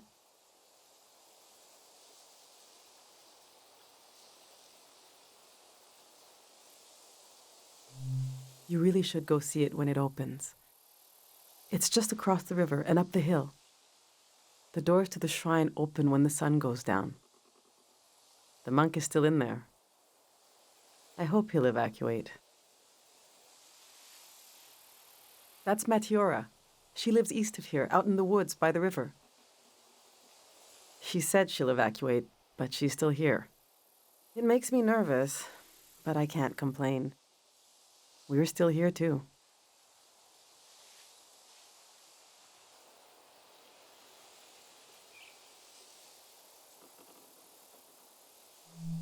That's Kochi. He was such an easy kid back then. He used to talk more, used to make up stories. I really hope the city has kids his age. It was already a small world when it was the three of us. Now he spends so much time alone. The past is such a heavy dream, and I never remember my dreams. But when I wake up, there's a cloud of feelings the dream left behind. Then the day begins. I move around, and that trace disappears. I wonder if our memories of the valley will drift away like that.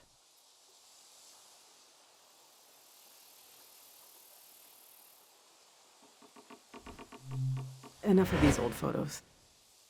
We still have work to do.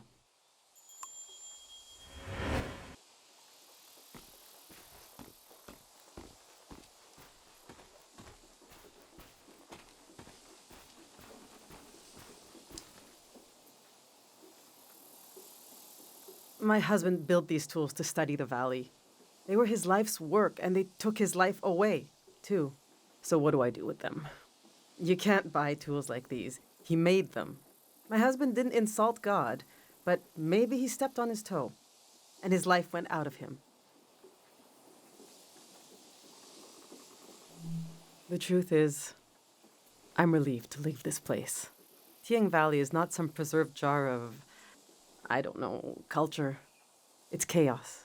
It's life. It's constantly changing. They might be incredibly valuable to a scientist on the other side of the world. I don't know. I also hate them. I get you're a curious soul, but I forbid you from using them. I don't care, but he did. He gave his life trying to understand this world. I can't keep these tools, and I can't throw them away. There's even more of them, bigger ones, out at his work shed. Okay, I'm going to turn away now. I want you to take them or throw them away. I don't want to know.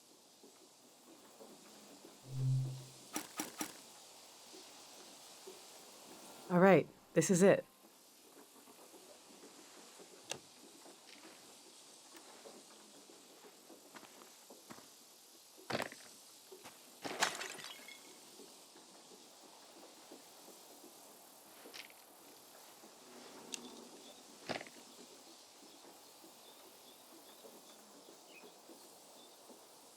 Oh.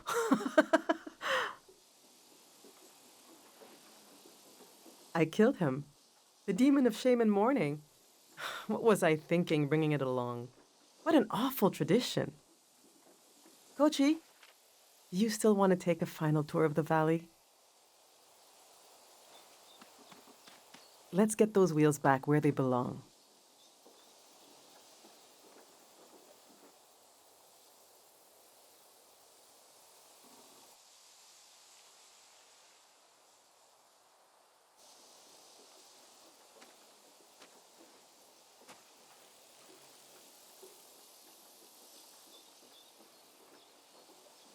I know what I'll carry with me. It's something I couldn't leave behind if I tried. It couldn't be crushed, like the demon. It's too many layers deep. I'll carry the part of me that's gone, that's missing. But there's so much life left that flowers grow along its edges. Something like that.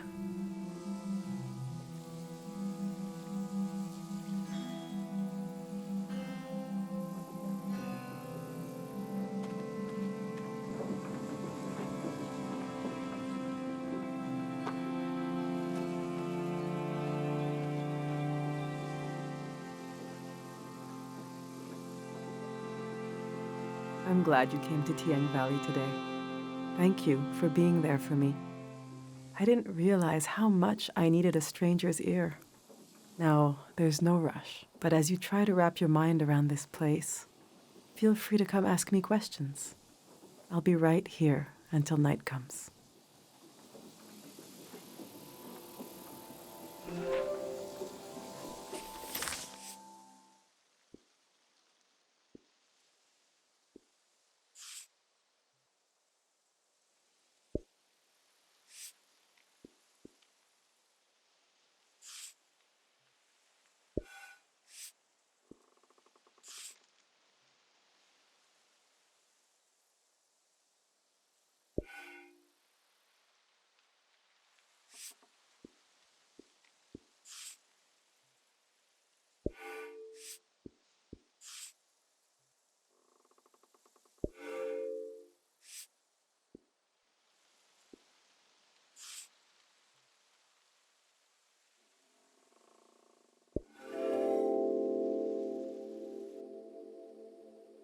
We build our lives out of what we leave behind as much as from what we carry with us.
He seems to have been obsessed with figuring this out.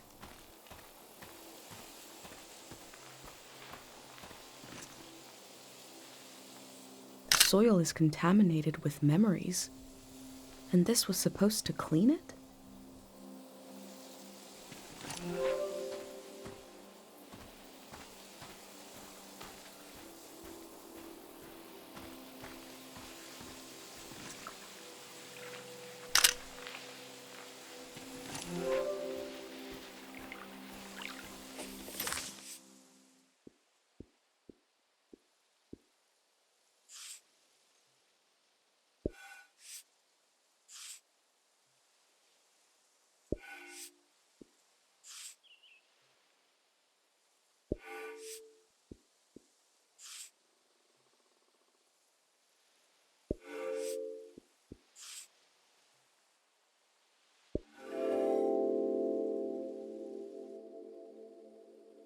The earth gave and gave. It did not let up. Not even at the last minute. We collect the fruit of the land we know is dying. Who could forgive us?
Do you want to go on a sightseeing tour? The next tour leaves in Well, now basically. Saying goodbye is like when you empty your pockets before going to bed. You get to see what you picked up. The things I picked up need somewhere to sleep. Follow me.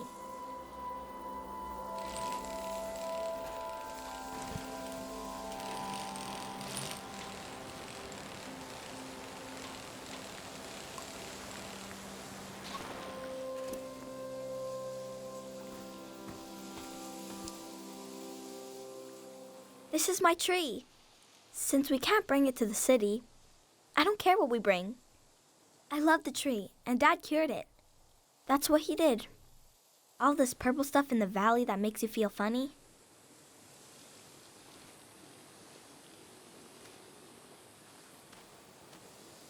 See? This used to be purple. And dangerous. Dad made the dangerous part go away. He wanted to make it so all the purple rocks were safe and green. I know there are plants underwater. Can a tree become an underwater tree?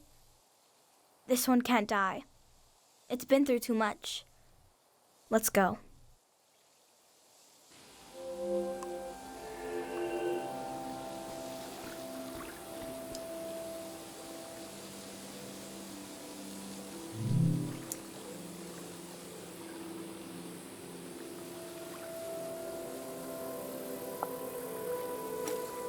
The Grey Hands have a lot of this stuff now, for better or for worse.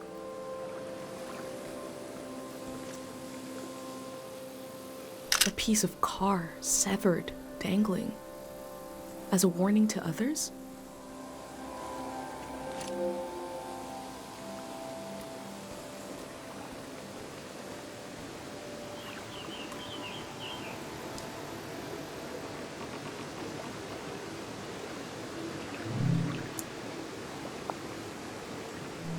The bird stole a small trinket. I left the bird its prize, but maybe I can learn more about the locket.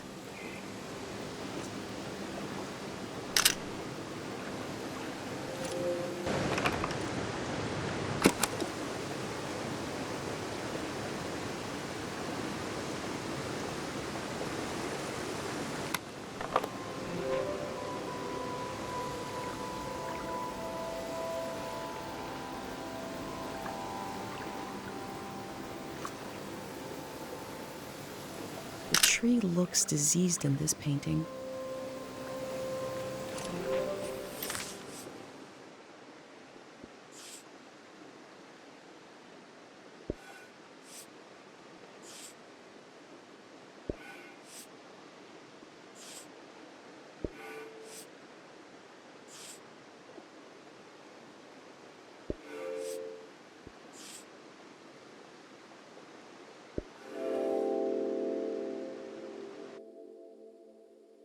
This valley is so different than my village, but both places have an enormous tree watching over them. This tree will pass in the flood. What will be the end of the tree in Cairo?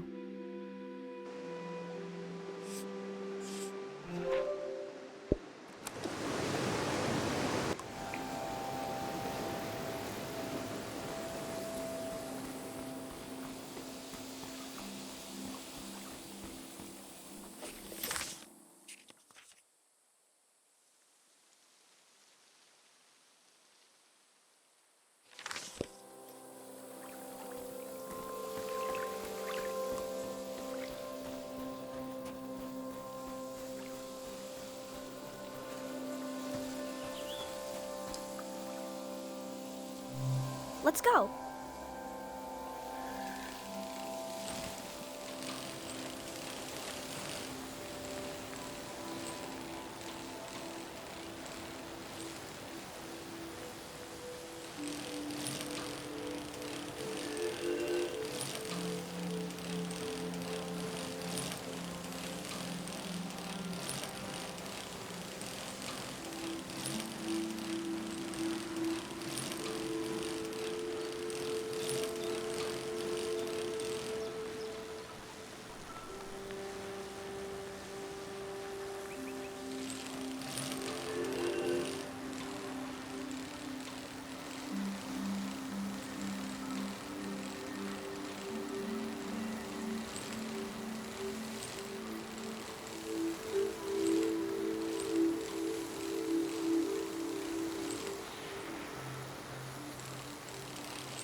We had a picnic here a long time ago. I can't remember it, but I've seen an old picture. Can you take a new picture? And I'll sit like Dad does in the old one I saw.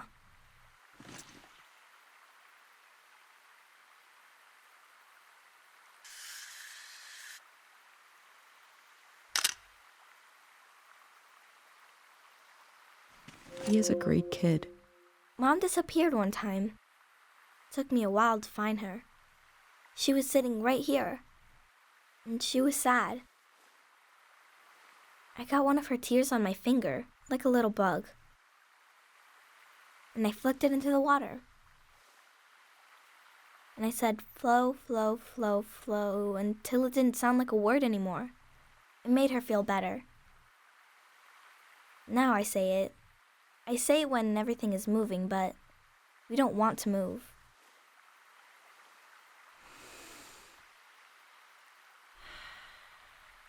Come on.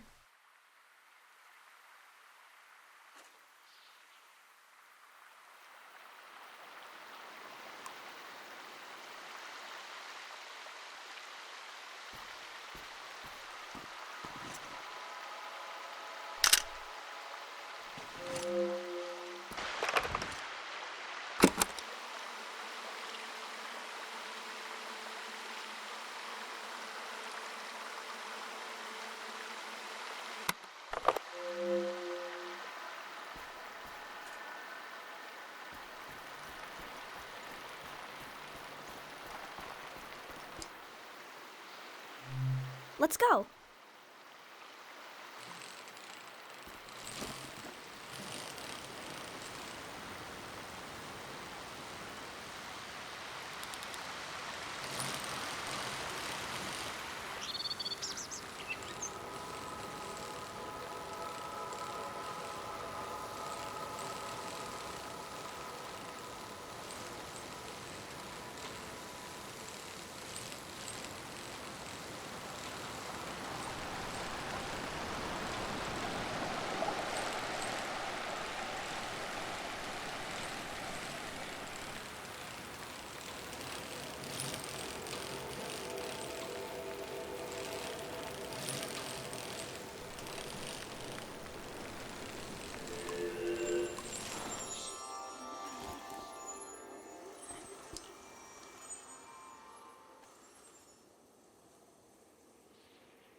His name is Frenay. I asked him how he ended up sleeping here. Frenay said they were in the valley because they were so hungry. And then there was light everywhere. And they fell asleep forever. They should be old men now. But they couldn't get older if they tried. One time, I saw the monk out here cleaning them. It was so funny. He looked like he hated doing it. I'm not supposed to touch the soldiers, but I let Frenay borrow my pig. I need it back now. Let's go.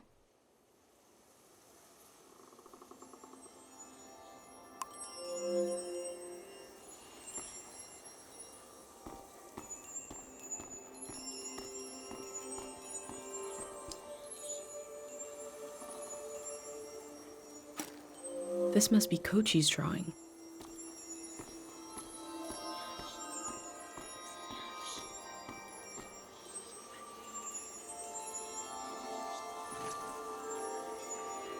The artist has depicted the Greyhands as a child. They don't have faith in their capabilities, but see them as innocent?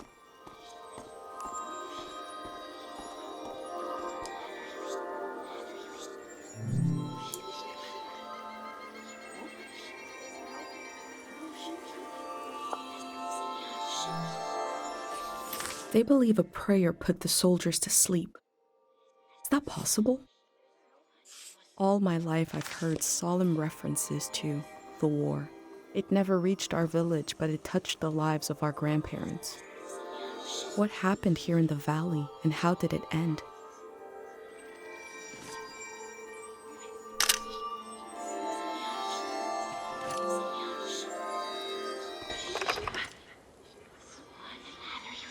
Everyone's here. She's really going to do it. How can she be sure? The shrine is protected. How does she know? Sonia knows. How can she be sure? She can't know for sure. This has never happened before, has it? I don't want this. We need to leave. Let's just run. Wait, do you hear that? Oh, God. We're going to be okay. It will be over soon. Who is Sonia? What did she do to protect the people of the valley?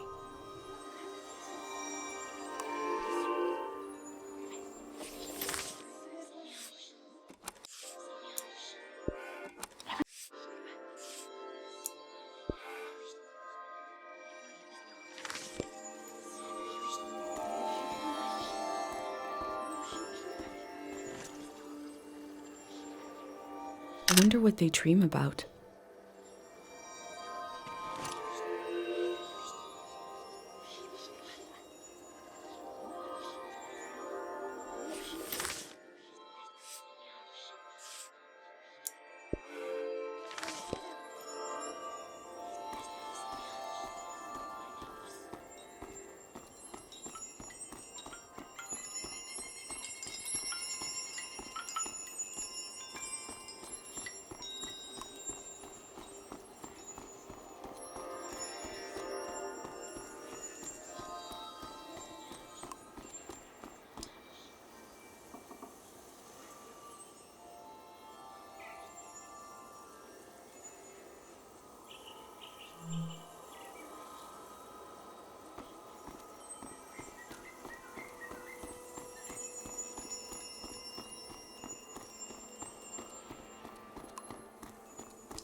I don't know what it's like to be that hungry.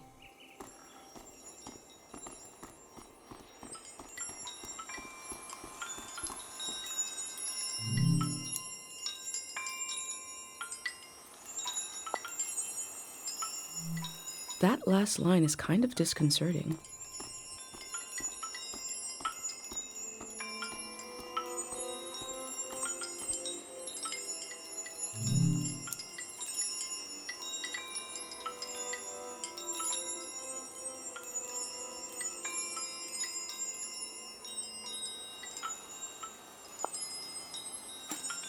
The people here weren't ready for a war.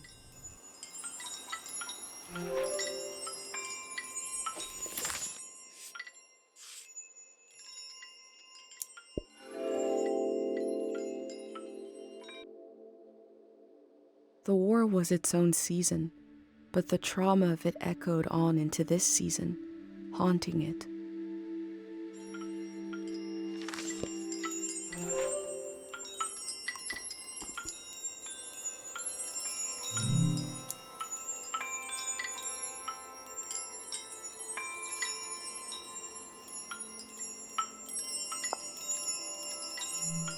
I'm looking at a memorial to the lost, the killed, and the maimed. We are so lucky the war never came to Cairo village.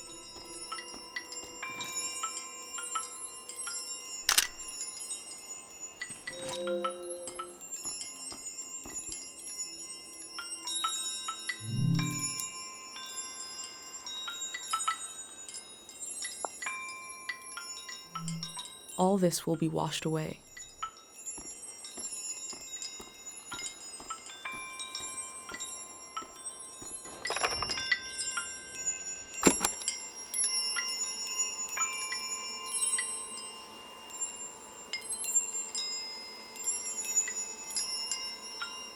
Music from a trio of performers.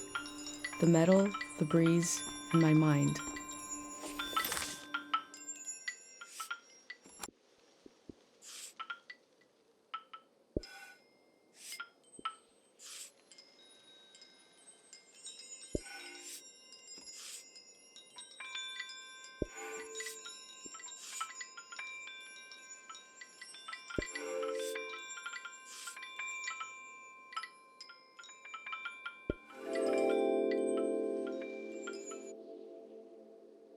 The scale of the old world grew beyond human proportion, maybe beyond human feeling. the parking lot will never die.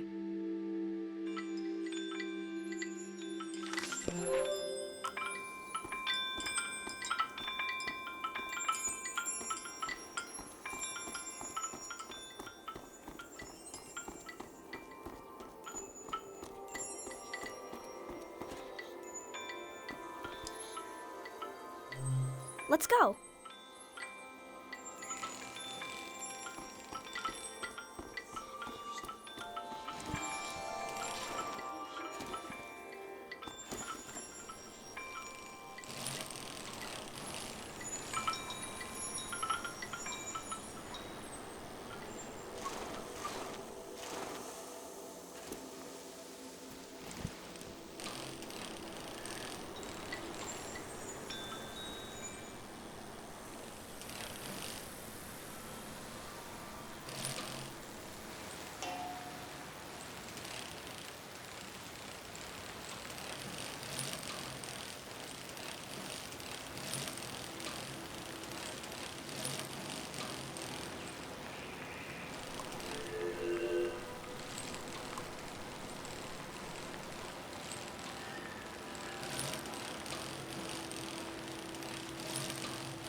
I wanted to see the water come up from here. To see it crash.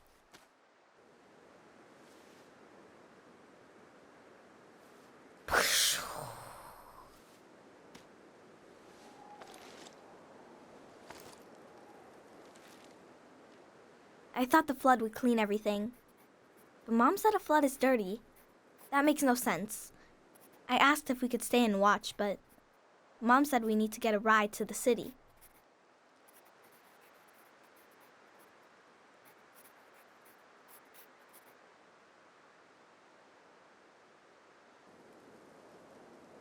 That's our house.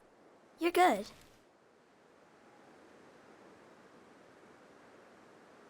Come on.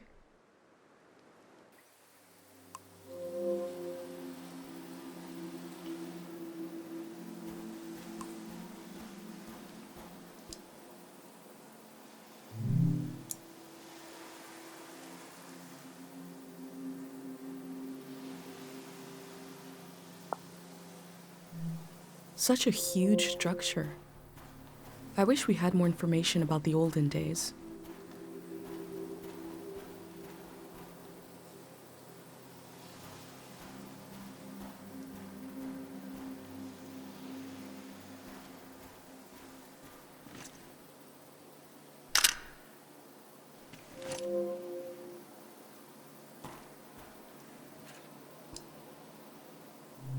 Let's go.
Mom wasn't there when he passed away. I was there. Dad had his eyes closed, but he was making a face, like he could see something. So I asked him what he was looking at. He said he was looking at me, and I was all grown up. He saw me climbing up a hill in the sun.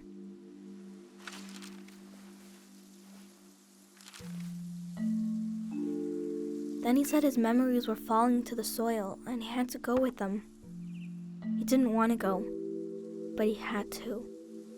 He squeezed my hand and it hurt, but I didn't mind. Can we wait here a while? Just to see if something will happen?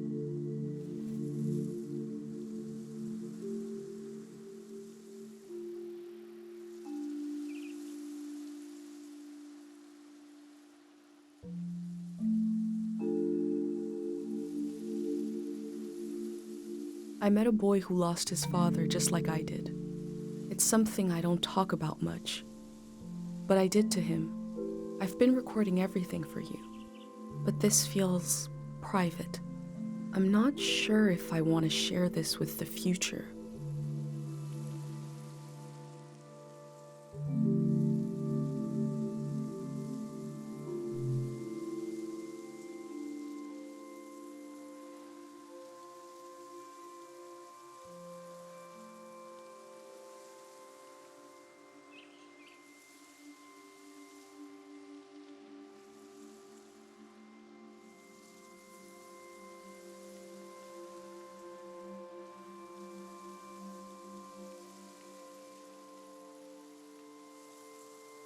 You're still here.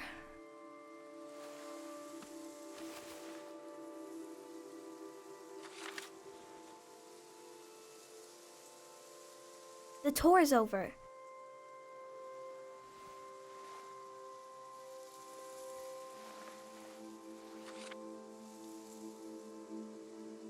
That's your prize, okay? I have to go home now. I'll see you someday later today.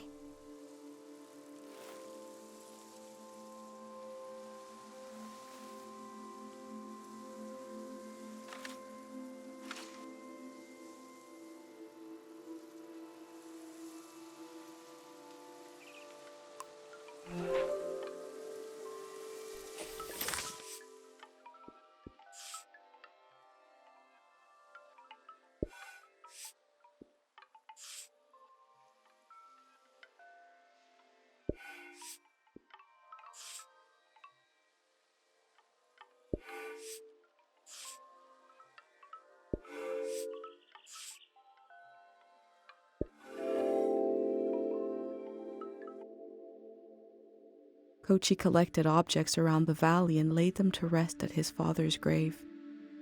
I've collected memories. Where will they be laid to rest? The museum vault?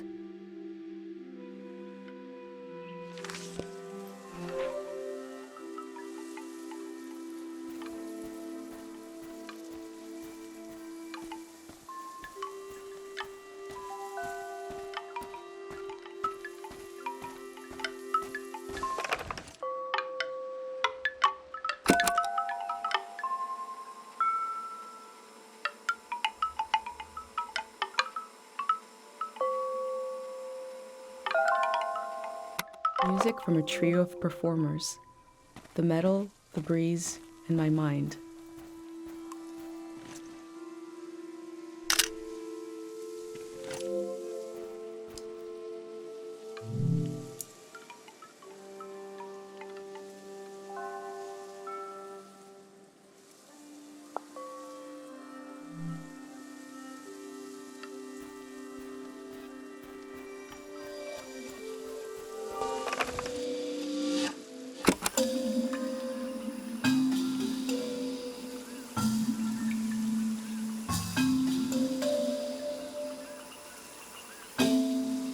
This flower was broadcasting music.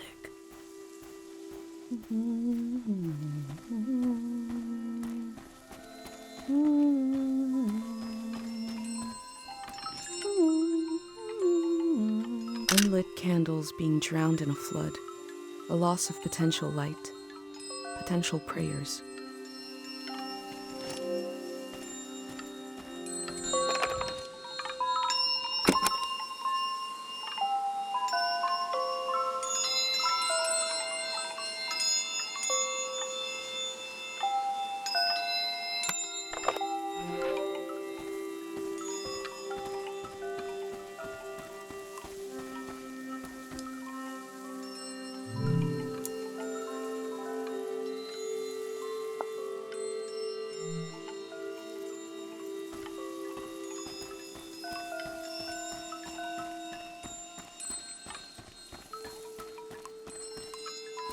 The text is barely legible.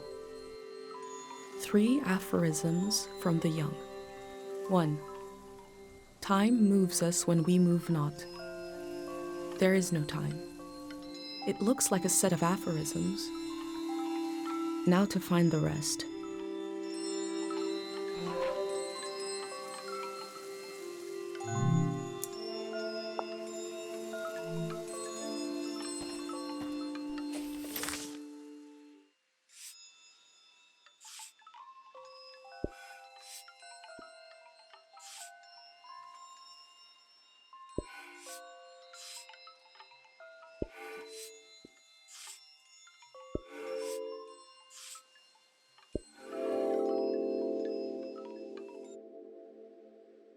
There isn't enough room for a cemetery in my village. Here, memory is granted space. Land is used to let the living meet the dead. Or maybe it's the other way around.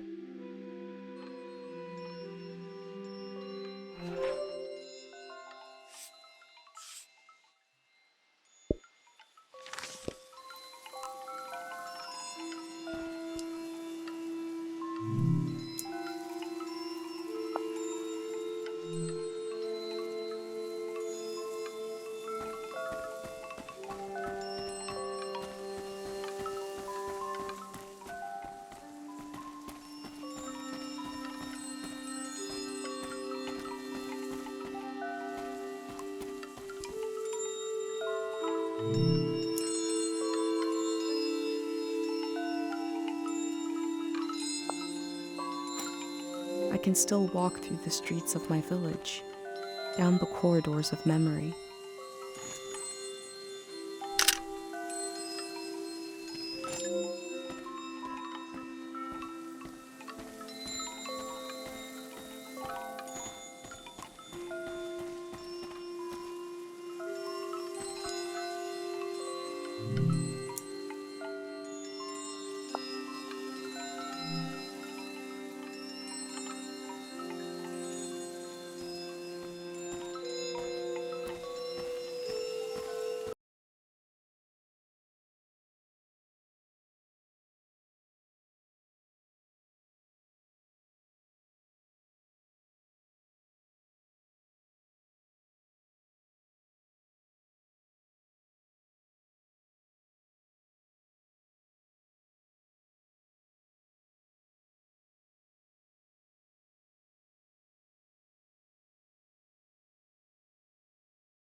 They seem to be looking for something.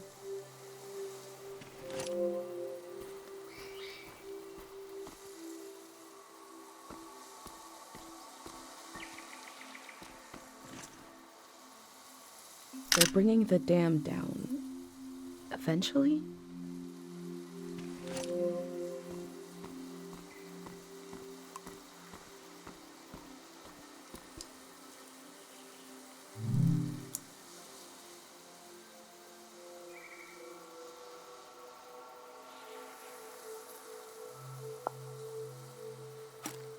I wonder if the graffiti will survive the flood.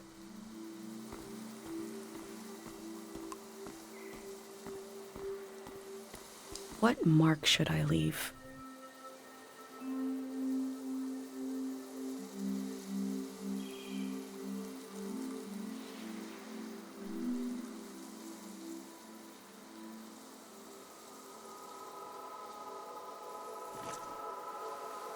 The mark will be washed away, but the photo will survive.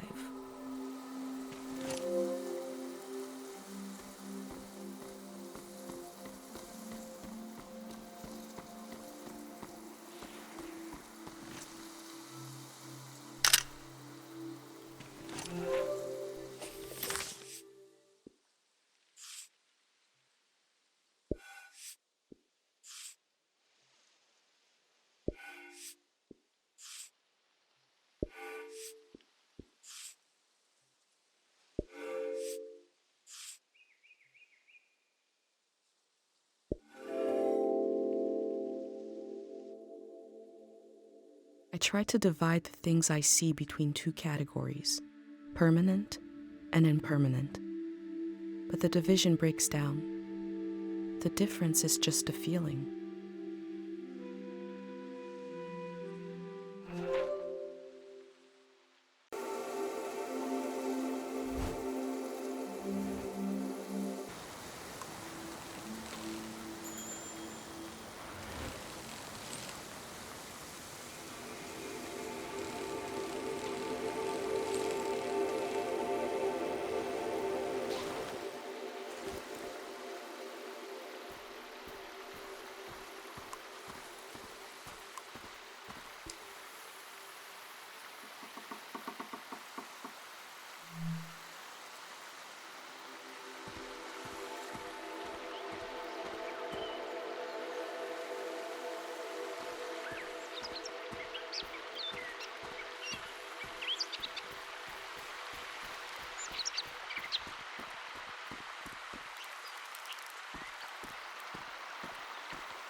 Sometimes we're happy, sometimes we're sad, but we're always walking on ruins.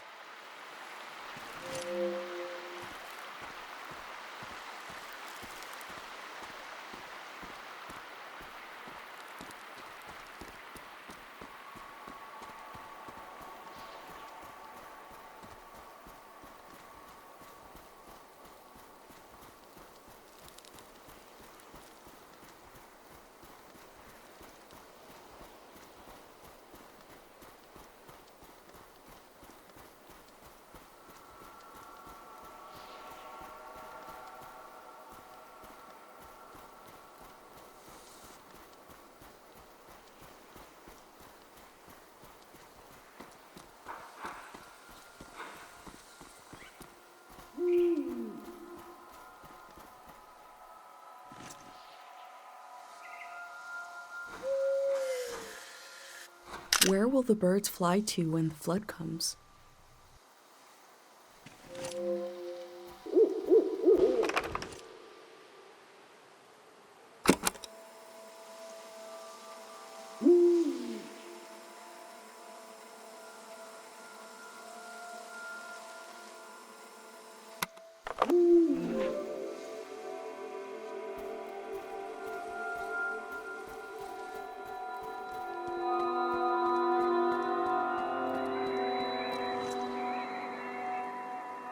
What is a symbol but a word without a sound?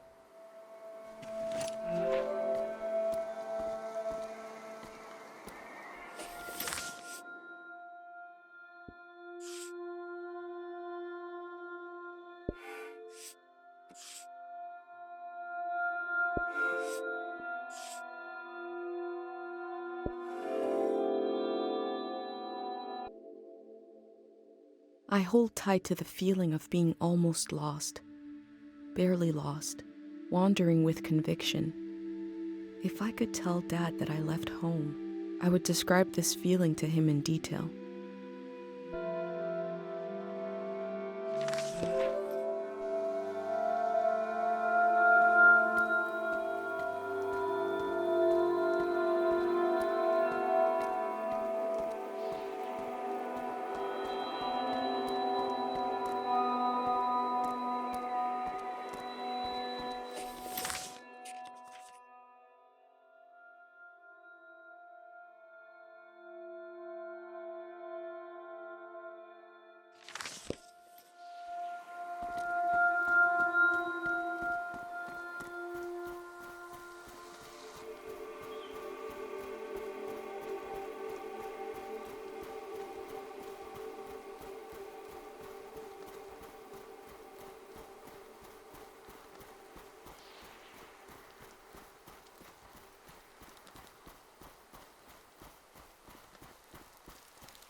The faces look trapped in there.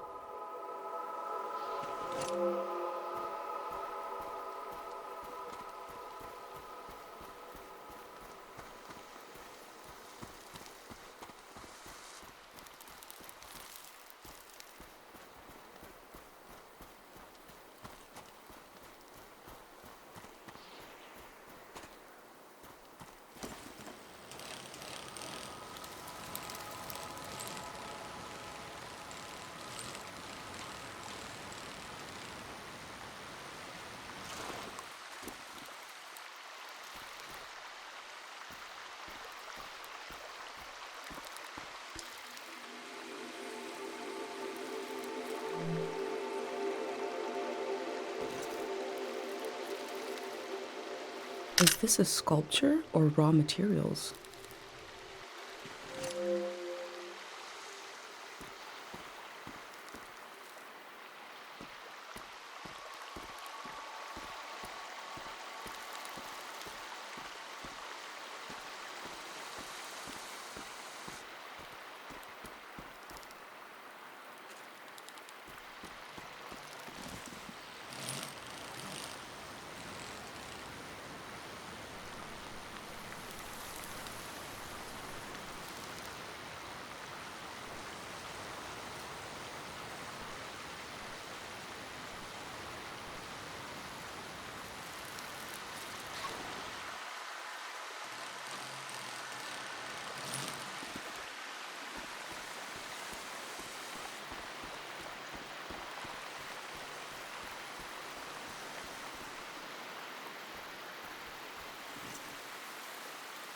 This house has such a palpable personality.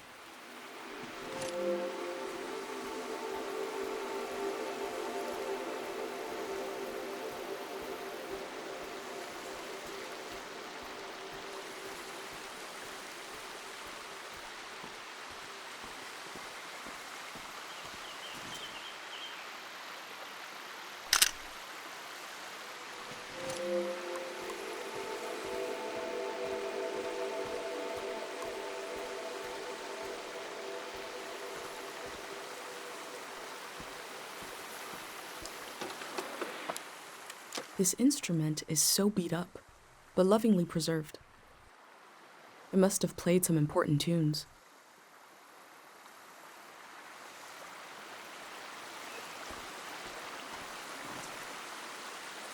bad this is sold out and happened 100 years ago.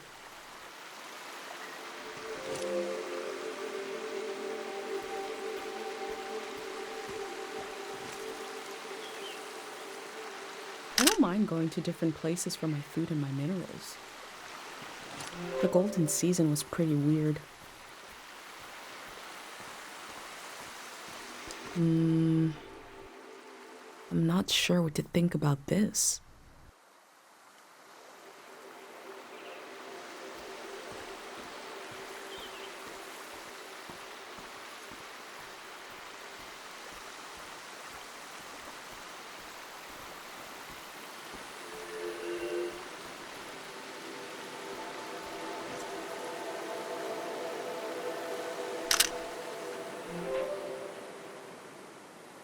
Oh, that sound. The camera click. The valley used to be so full of the sounds you couldn't hear yourself think. Now to hear it again. That sweet, awful click. You came to see the work of the reclusive artist. Come here. Let me see. Bring it close. My eyes. I can only see here.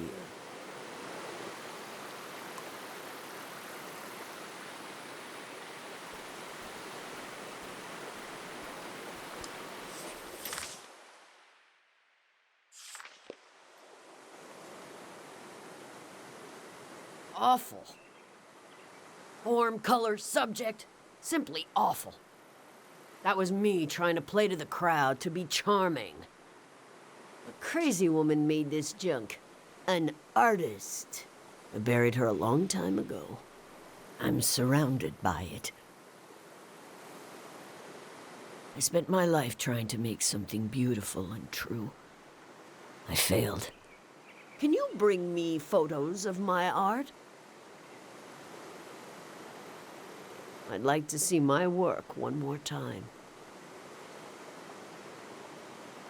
I want to see how I wasted my life.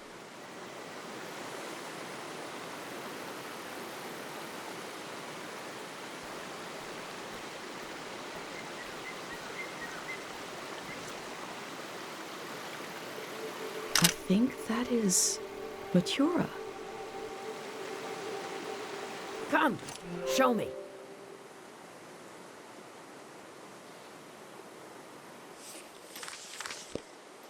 What do you think of it?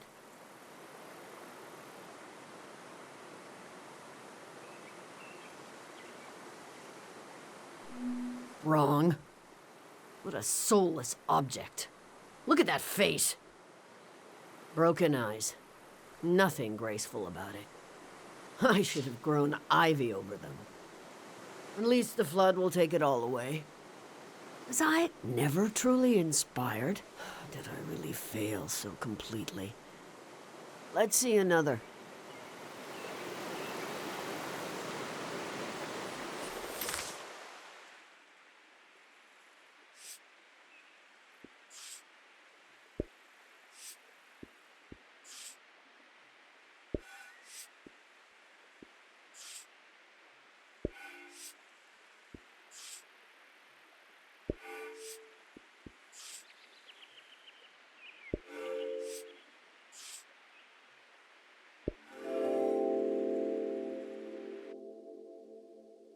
A face worn with the strain of creation.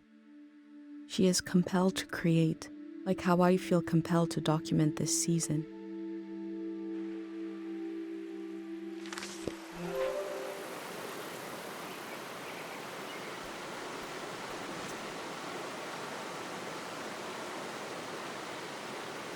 They look like they passed out.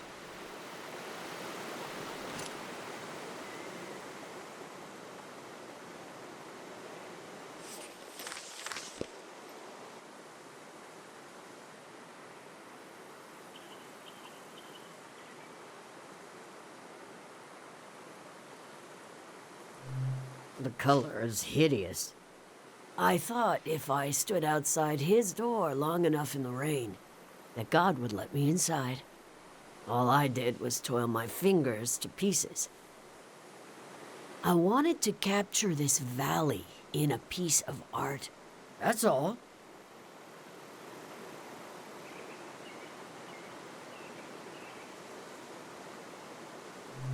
Best of luck to you. I tried my whole life and all I did was create piles of trash. Enough about my... Let me see what else you've got in that journal. My trash all on a page together, like a real art exhibit. One day, you could add my name to it. Mitziora. They might as well know who to blame. The museum vault. Every artist dreams of their work hanging on its walls. Oh my God. You'll try to go there? It's so far. It'll drain your life away trying to reach it.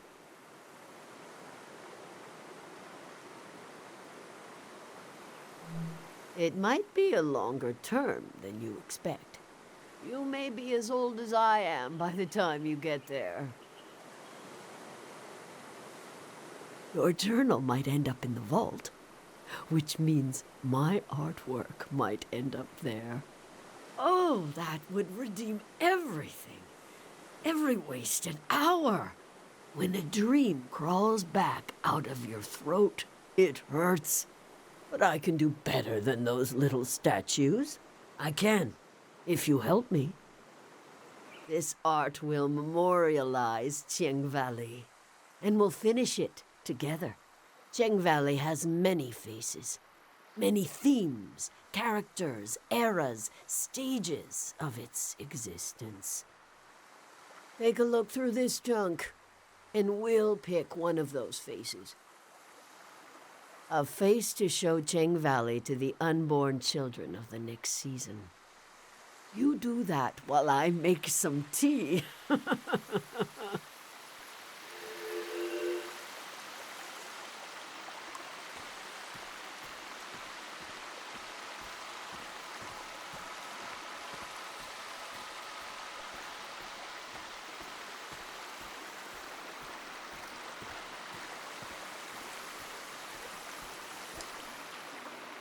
You seem lost.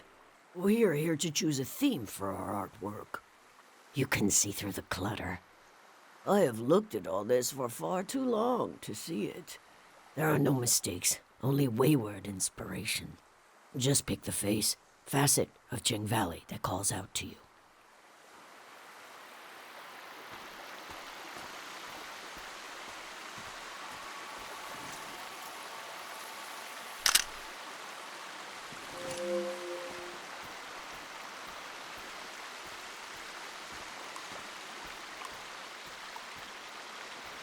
Stone and soil, water and wood, a collection of samples of the ecosystem of the valley.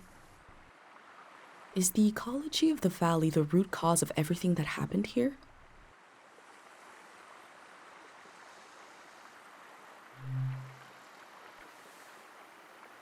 You've brought me pieces of the valley itself, the natural world. What we took from it, what we were given. What if our destiny is not in our hearts, but in the soil of the earth? Do you want this to be our theme?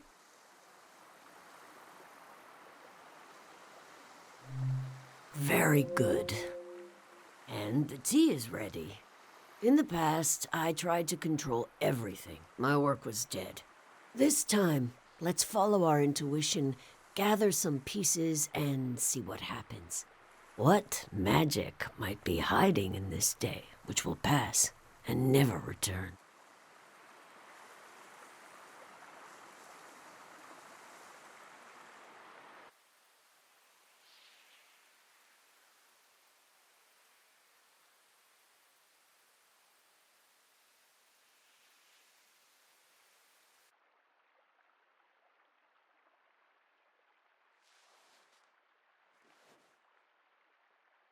This tea is good for the throat.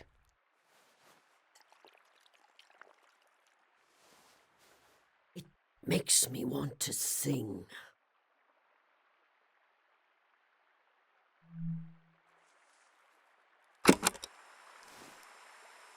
Chubaleni husanota,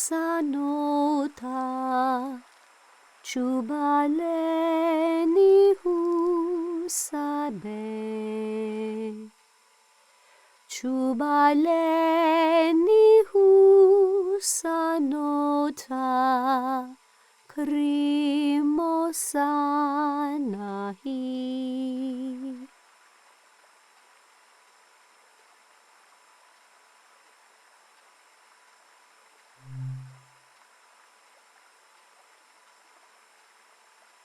Pleminutu sa canora, pleminuno sa petu,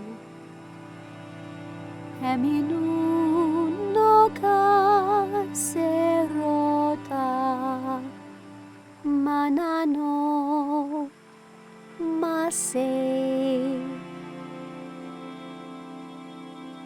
Dudua ui anota, dudua uni ano, dudua uni anota,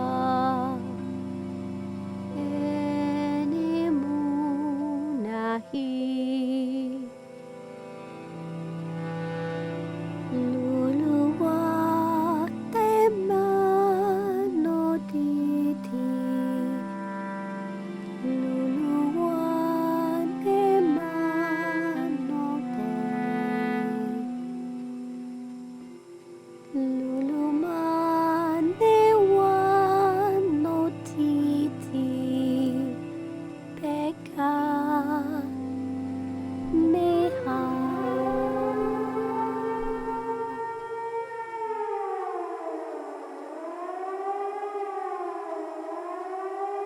That was it.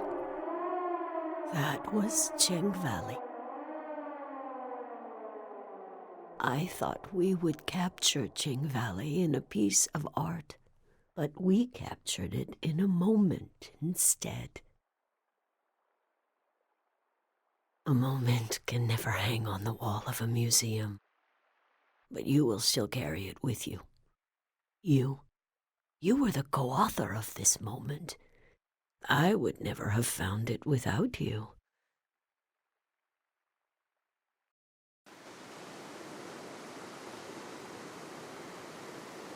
I'll rest these weary knees, these old eyes. But you're welcome to bring me images of this valley, as long as you bring them close enough for me to see. I'll tell you what I know. There's only a little bit of today left. And then the city, the flood, the lights, the next season.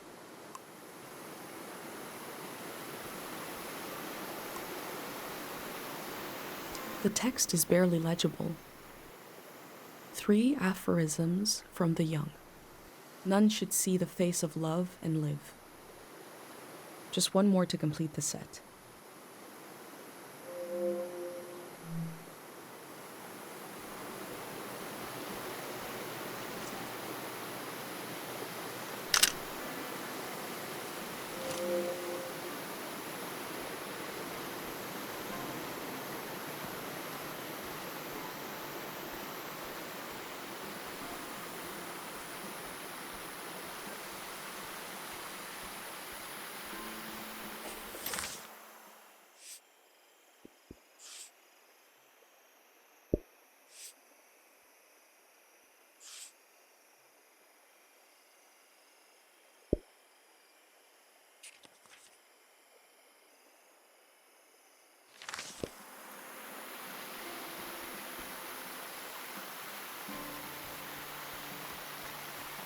Night has fallen. The doors to the shrine must be open now.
I knew my brain was doing something special. I thought I'd wake up with an idea for a new shape or color. Everybody would love my new shape or color.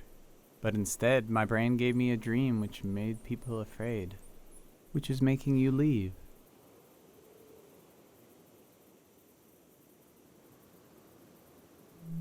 We don't think we have power, so we don't do anything. But you found something to do. I think that's nice. The elder said it means the season is ending soon. I want to tell you the dream now. Let's shut our eyes and lay on the roof. We are already on the roof. That's good. I'll speak the dream out loud and you imagine it. You can close your eyes now. I'll tell you when to open them.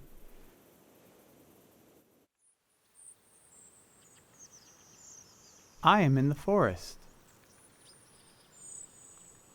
The sun is bright. My stomach rumbles. I'm hungry. I look for something to eat. There are fruit trees lining the path. I look for one to pick, to eat. I climb up one of the trees and reach out to grab a shining red apple. I blink, and suddenly the apple is rotten. It looks like it's full of spiders. I blink again, and now the apple is just a baby apple. Not ripe or rotten. I lose my balance and fall onto the ground. The apple changes colors. Some are eaten. Some disappear. I hear a voice. Someone is there with me. I try to recognize who they are, but their face keeps changing. They're kind of everyone. I tell them I'm hungry. I want what the earth is trying to give me. They say, these aren't apples. They're memories of every apple I've ever seen. There's something wrong with my eyes, and there's something wrong with the soil. They say I need to look into the sun to clear out my vision. They say we're going to look together, and that when we do, they'll melt away. They want to. Then behind them I see you, watching from the shadows. You've been taking notes on everything. This makes me feel better. I turn my head and I let the light in.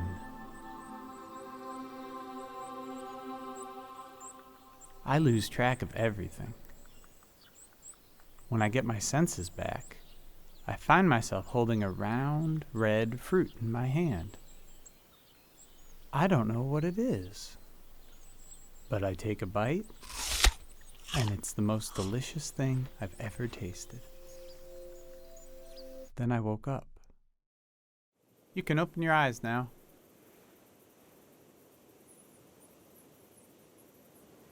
You probably have questions.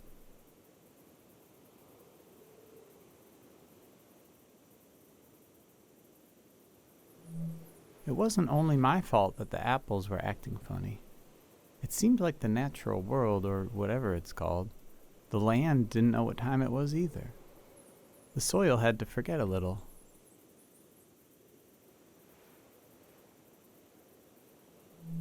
The face of the ghost person in the dream?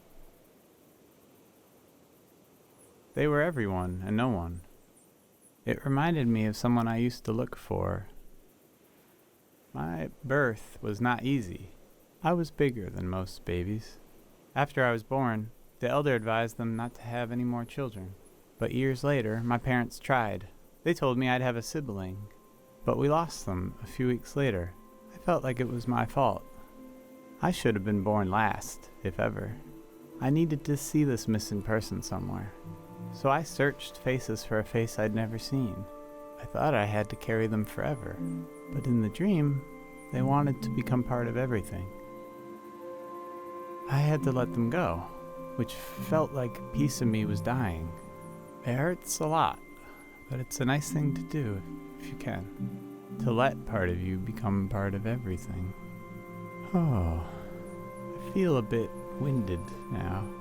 I feel like everything is happening the way it should, but I still wish none of it would happen at all. I wish my dream didn't mean anything. I wish we had wasted more time together.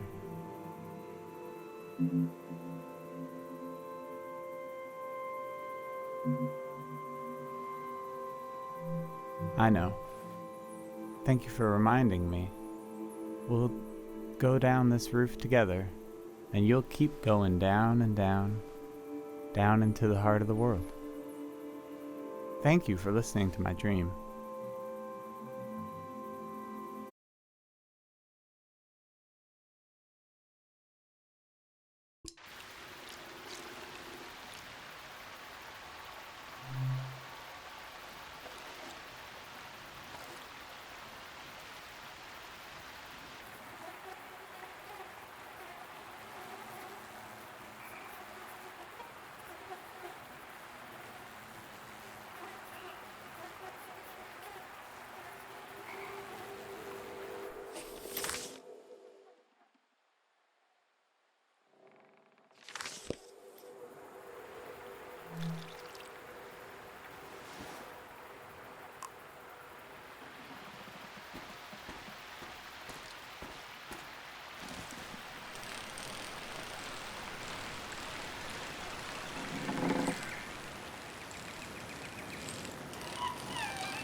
This must be for writing something. But what?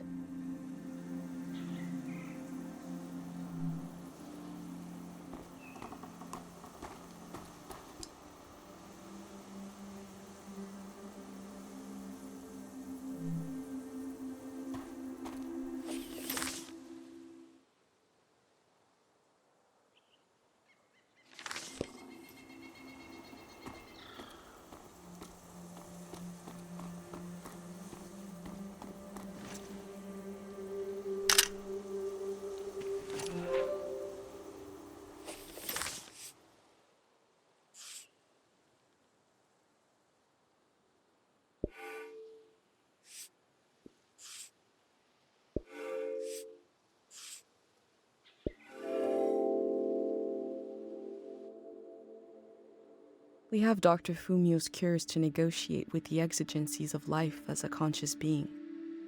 Here they have a religion. The form changes, our needs remain the same.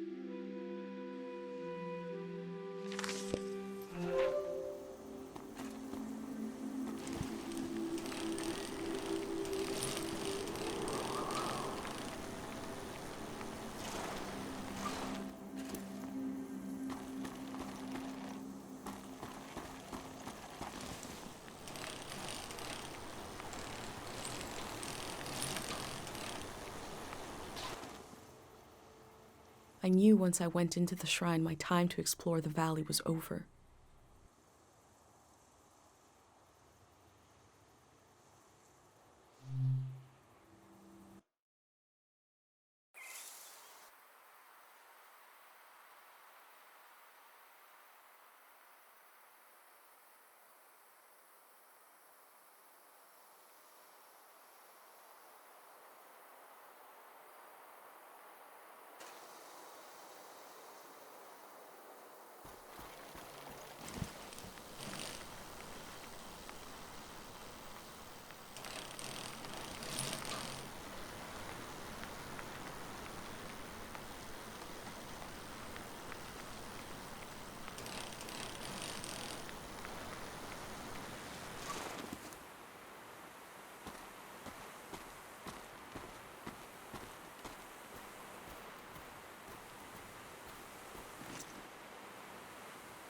This god must be important to be the only one here.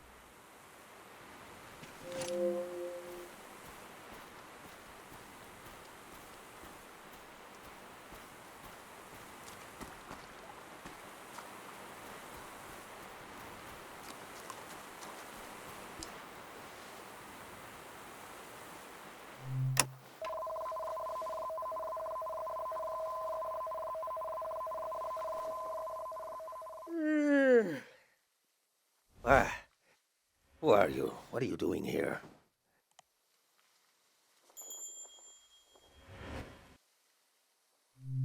I hope this isn't your first day on the job. There isn't much season left to record. What's that? Around your neck? That's a pendant. You're wearing a pendant. My God, I've read about those. A pendant, a burner, 5 memories, 1 for each sense. Who did you make the pendant with? And who lost the memories, you or her?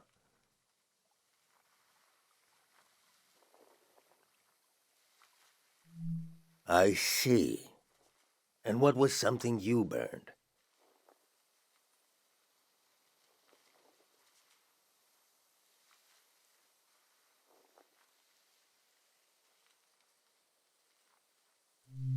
You burned a piece of old candy and a memory? Interesting ritual. Similar to what we do here, but different. Yeah, why do I? Your mind will make it into the next season intact. You're protected by 5 senses, 5 lost memories. What about everyone else? You ever think about that?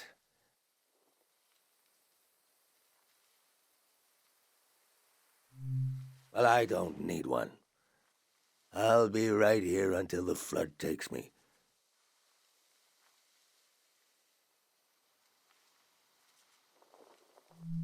I told you I read about them. Look at you, protected. The rest of the world is not so lucky. Me, the people you've met on your way here, nobody else is protected. You think everyone makes it into a new season intact? Tell that to the boys face down in the parking lot. You know things are about to change.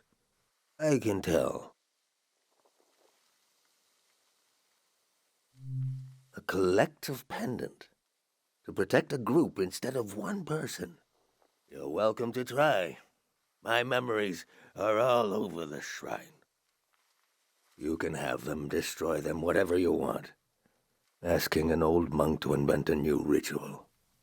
Let me die in peace.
itself together.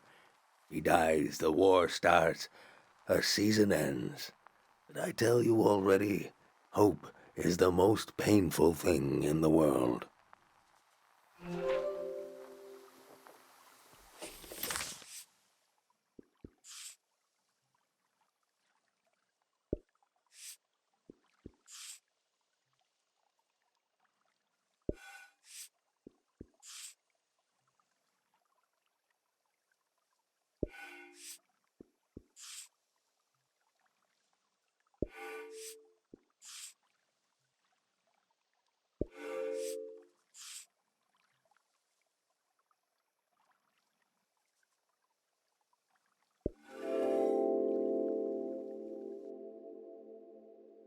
An old monk surrounded by his memories.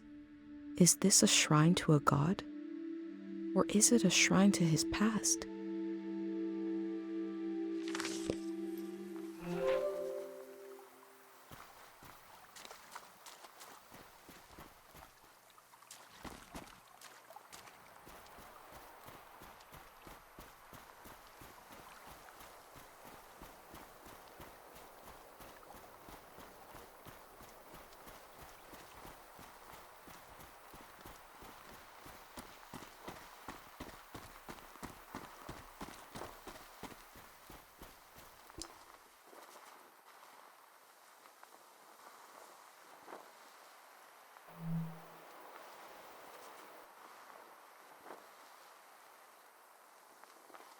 That's swell, old prayer leaves.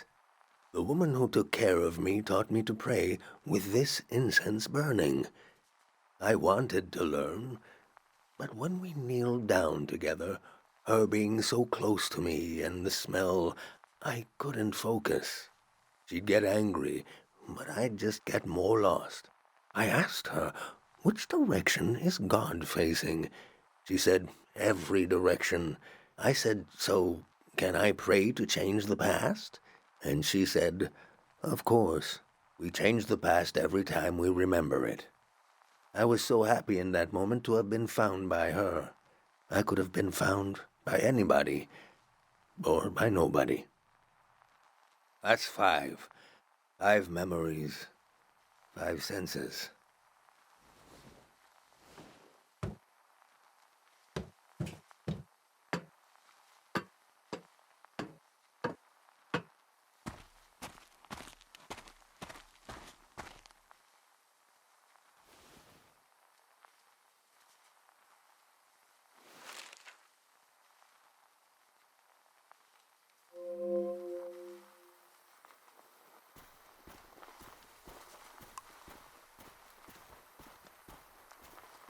My name is Easel.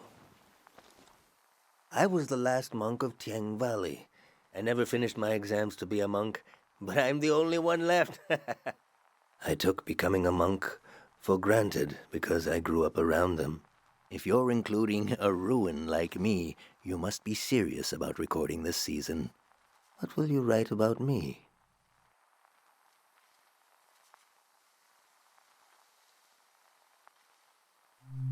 No, I chose to remain in this season.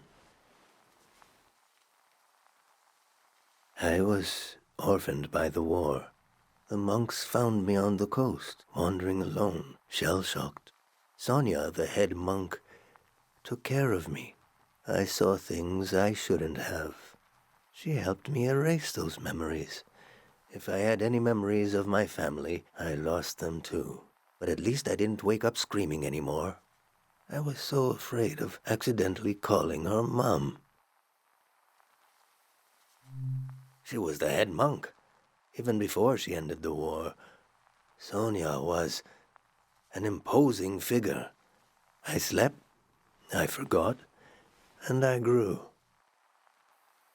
The soldiers came to the valley. Sonia hated the war for taking my family like it took so many others. The most powerful prayers are always made out of desperation. She figured out how to amplify our sleep prayer, a prayer that could end a season. No one had ever done anything like that. She sent me to the coast to turn on the light posts, to signal that the season would end soon. I used to go to the light posts alone, just to dream about another season, to dream about being born in another season, to die in another season, to imagine a life where I wasn't afraid to have hope. I'd like you to have one of these photos, to carry it with you to wherever you're going.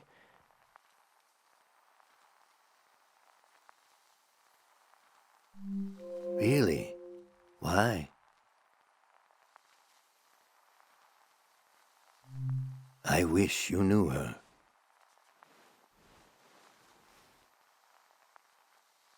She was never the same after the big prayer. Nothing was. They've shut off the power. Won't be long now. Imagine the waves rolling in here. The water so deep that light won't reach us. I should pray one last time. We should both pray right now.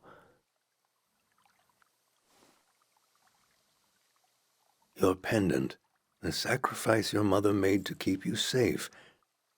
It might be possible to pass on this blessing, to divide its power among the people you've met on your journey, to shepherd them into the next season. For a truly strong player, we would need to use up the power of your pendant. I'm not sure it would work. It's never been done before. But I know it would weaken your pendant. In that case, nobody would be protected. Before you light the candle, I want you to think hard about if you want to do this.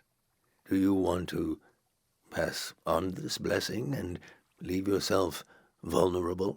Or will you continue your role as a vessel of memory?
The true end of the Tiang Valley was not the flood coming. It was when these people would go their separate ways. At the last possible moment, I saw them as a community. Without the protection of my pendant, I felt even closer to them. Whatever happens, we're all in it together.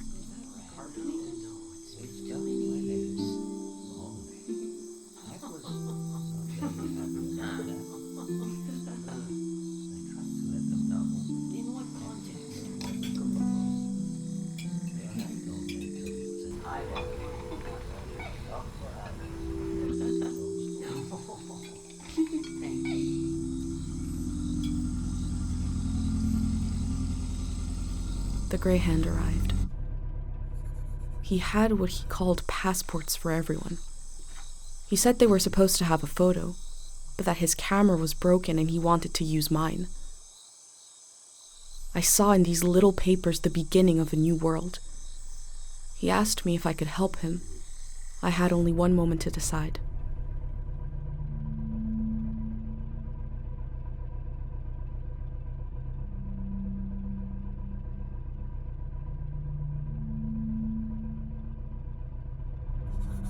I said, yes.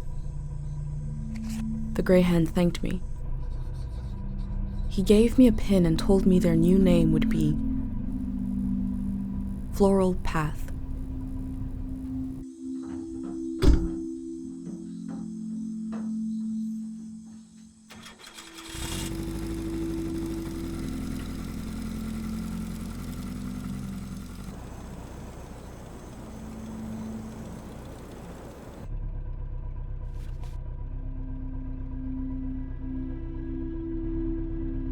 The monk said he felt like driving all night.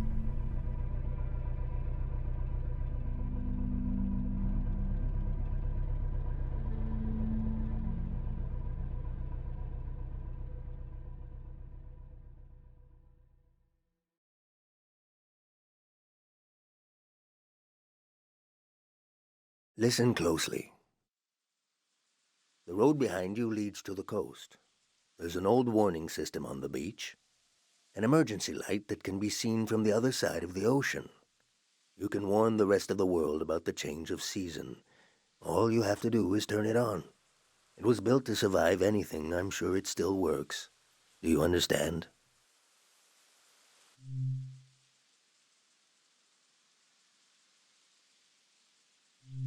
I've been thinking about that all night. I have this idea to turn my van into a shrine. For every sermon I preach, I'll listen to 10, and you will remember everything. You will survive everything. Rest transparent in the spirit that gives you rise. Farewell.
elder told me she grew up on a watery republic. The ship was commandeered during the war.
Her motto is very much in line with what I've learned about the golden season.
Hello.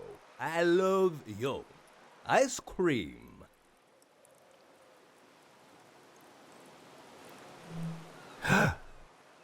No problems. What this do?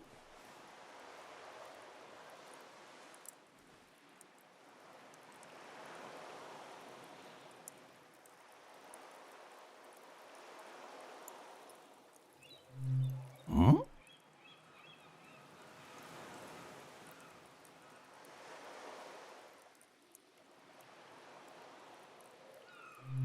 You turn them on? Aha! I think wrong. It's not for sport.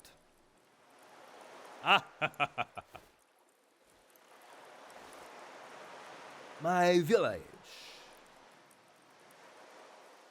I draw the life. You see? You?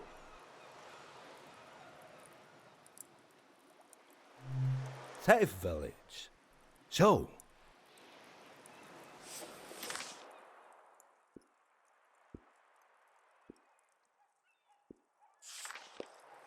Statue.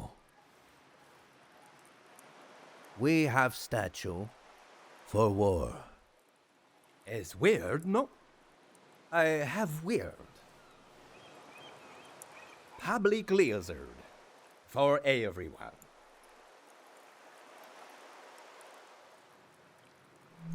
No. Haha. I say I live home. My mother no cry goodbye. Your mother?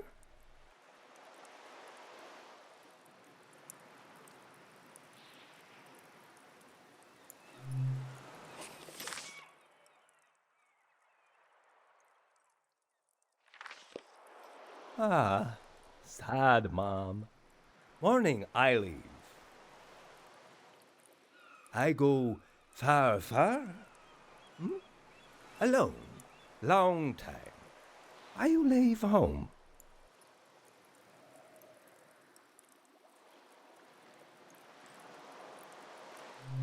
Ah, good.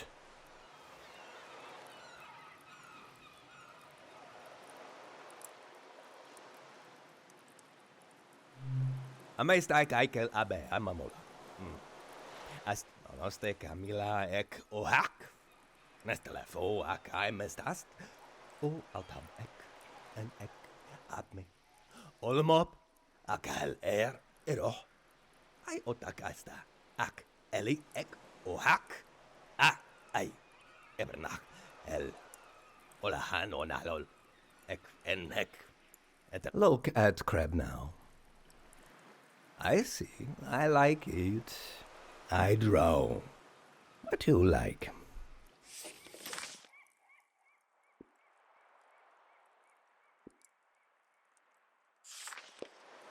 Ah.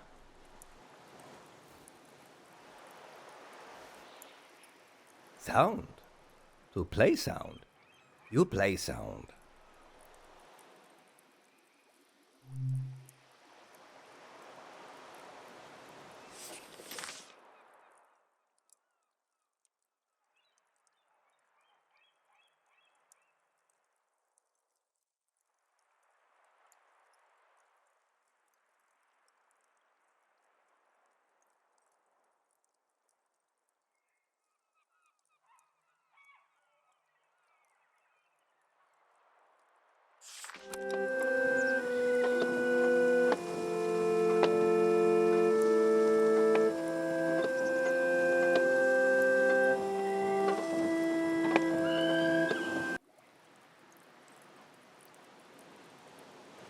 I heard a lot of music on my trip, but never saw anybody playing it. Just instruments, recordings, echoes. Good. Here? 3 days together. Friend now. Sad that I go.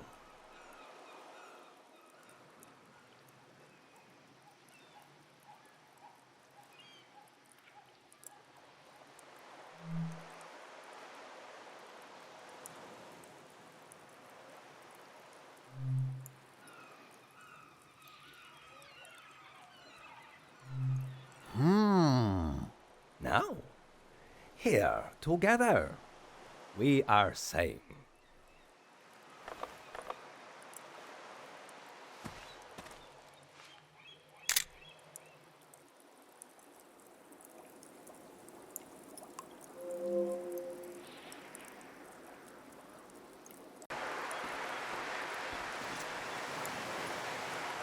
The warning lights look bigger than an easel's photo.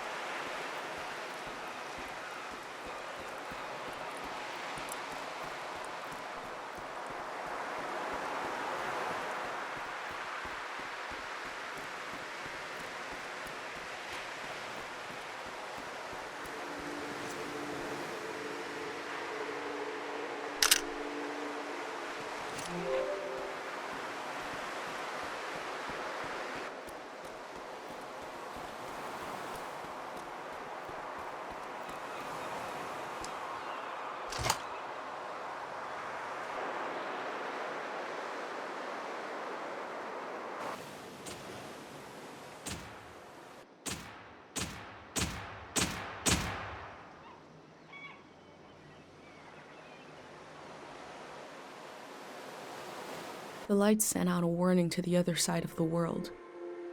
I wondered if anyone was watching. I wondered if anyone remembers what it means. This season is over.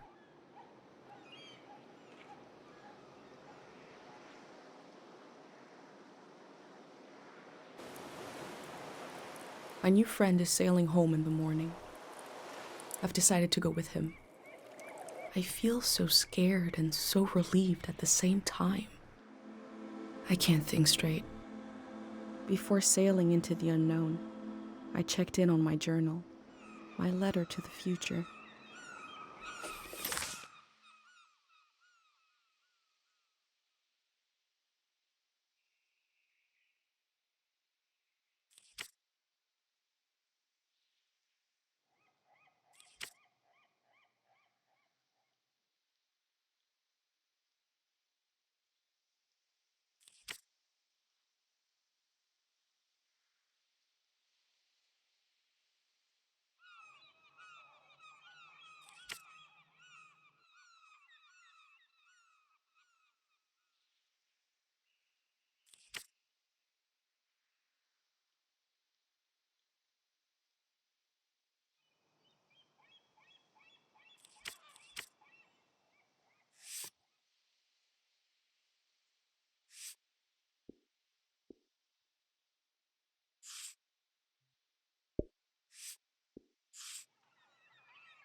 blinding light, and a strange pattern disappeared off the surface of the water. My mind emptied out. But then my senses came alive.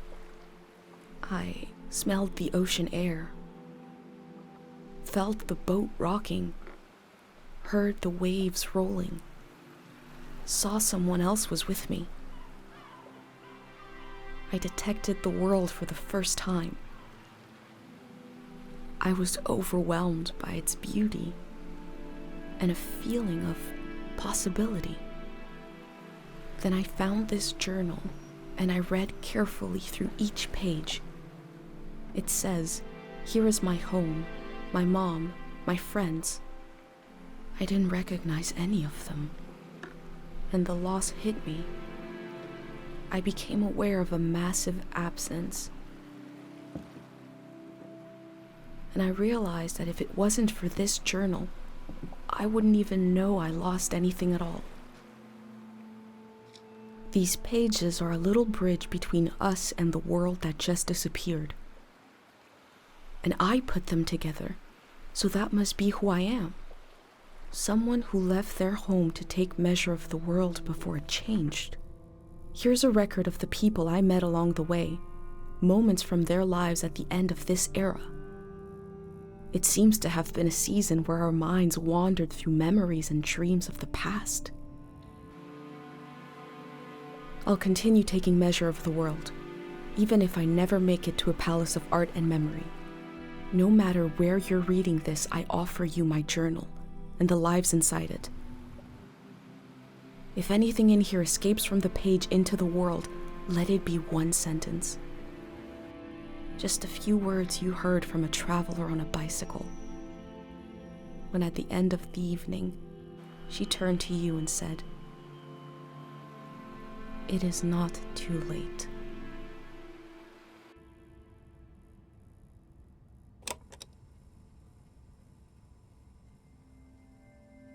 How to leave home for my daughter. Find a sacred square of earth.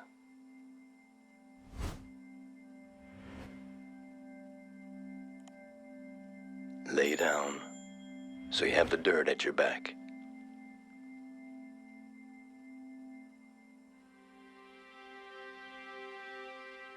Close your eyes. Close everything. Do you see for yourself? You see for the dead, for the unborn. Do you listen for yourself? You listen for the dead, for the unborn. Your ancestors are in that dirt. All the living and all the dead are holding you up. Now, stand. They're still there, aren't they? It's time to move, to entangle yourself everywhere with everyone. So the next time you lay down in the dirt, you will have so much more to tell them.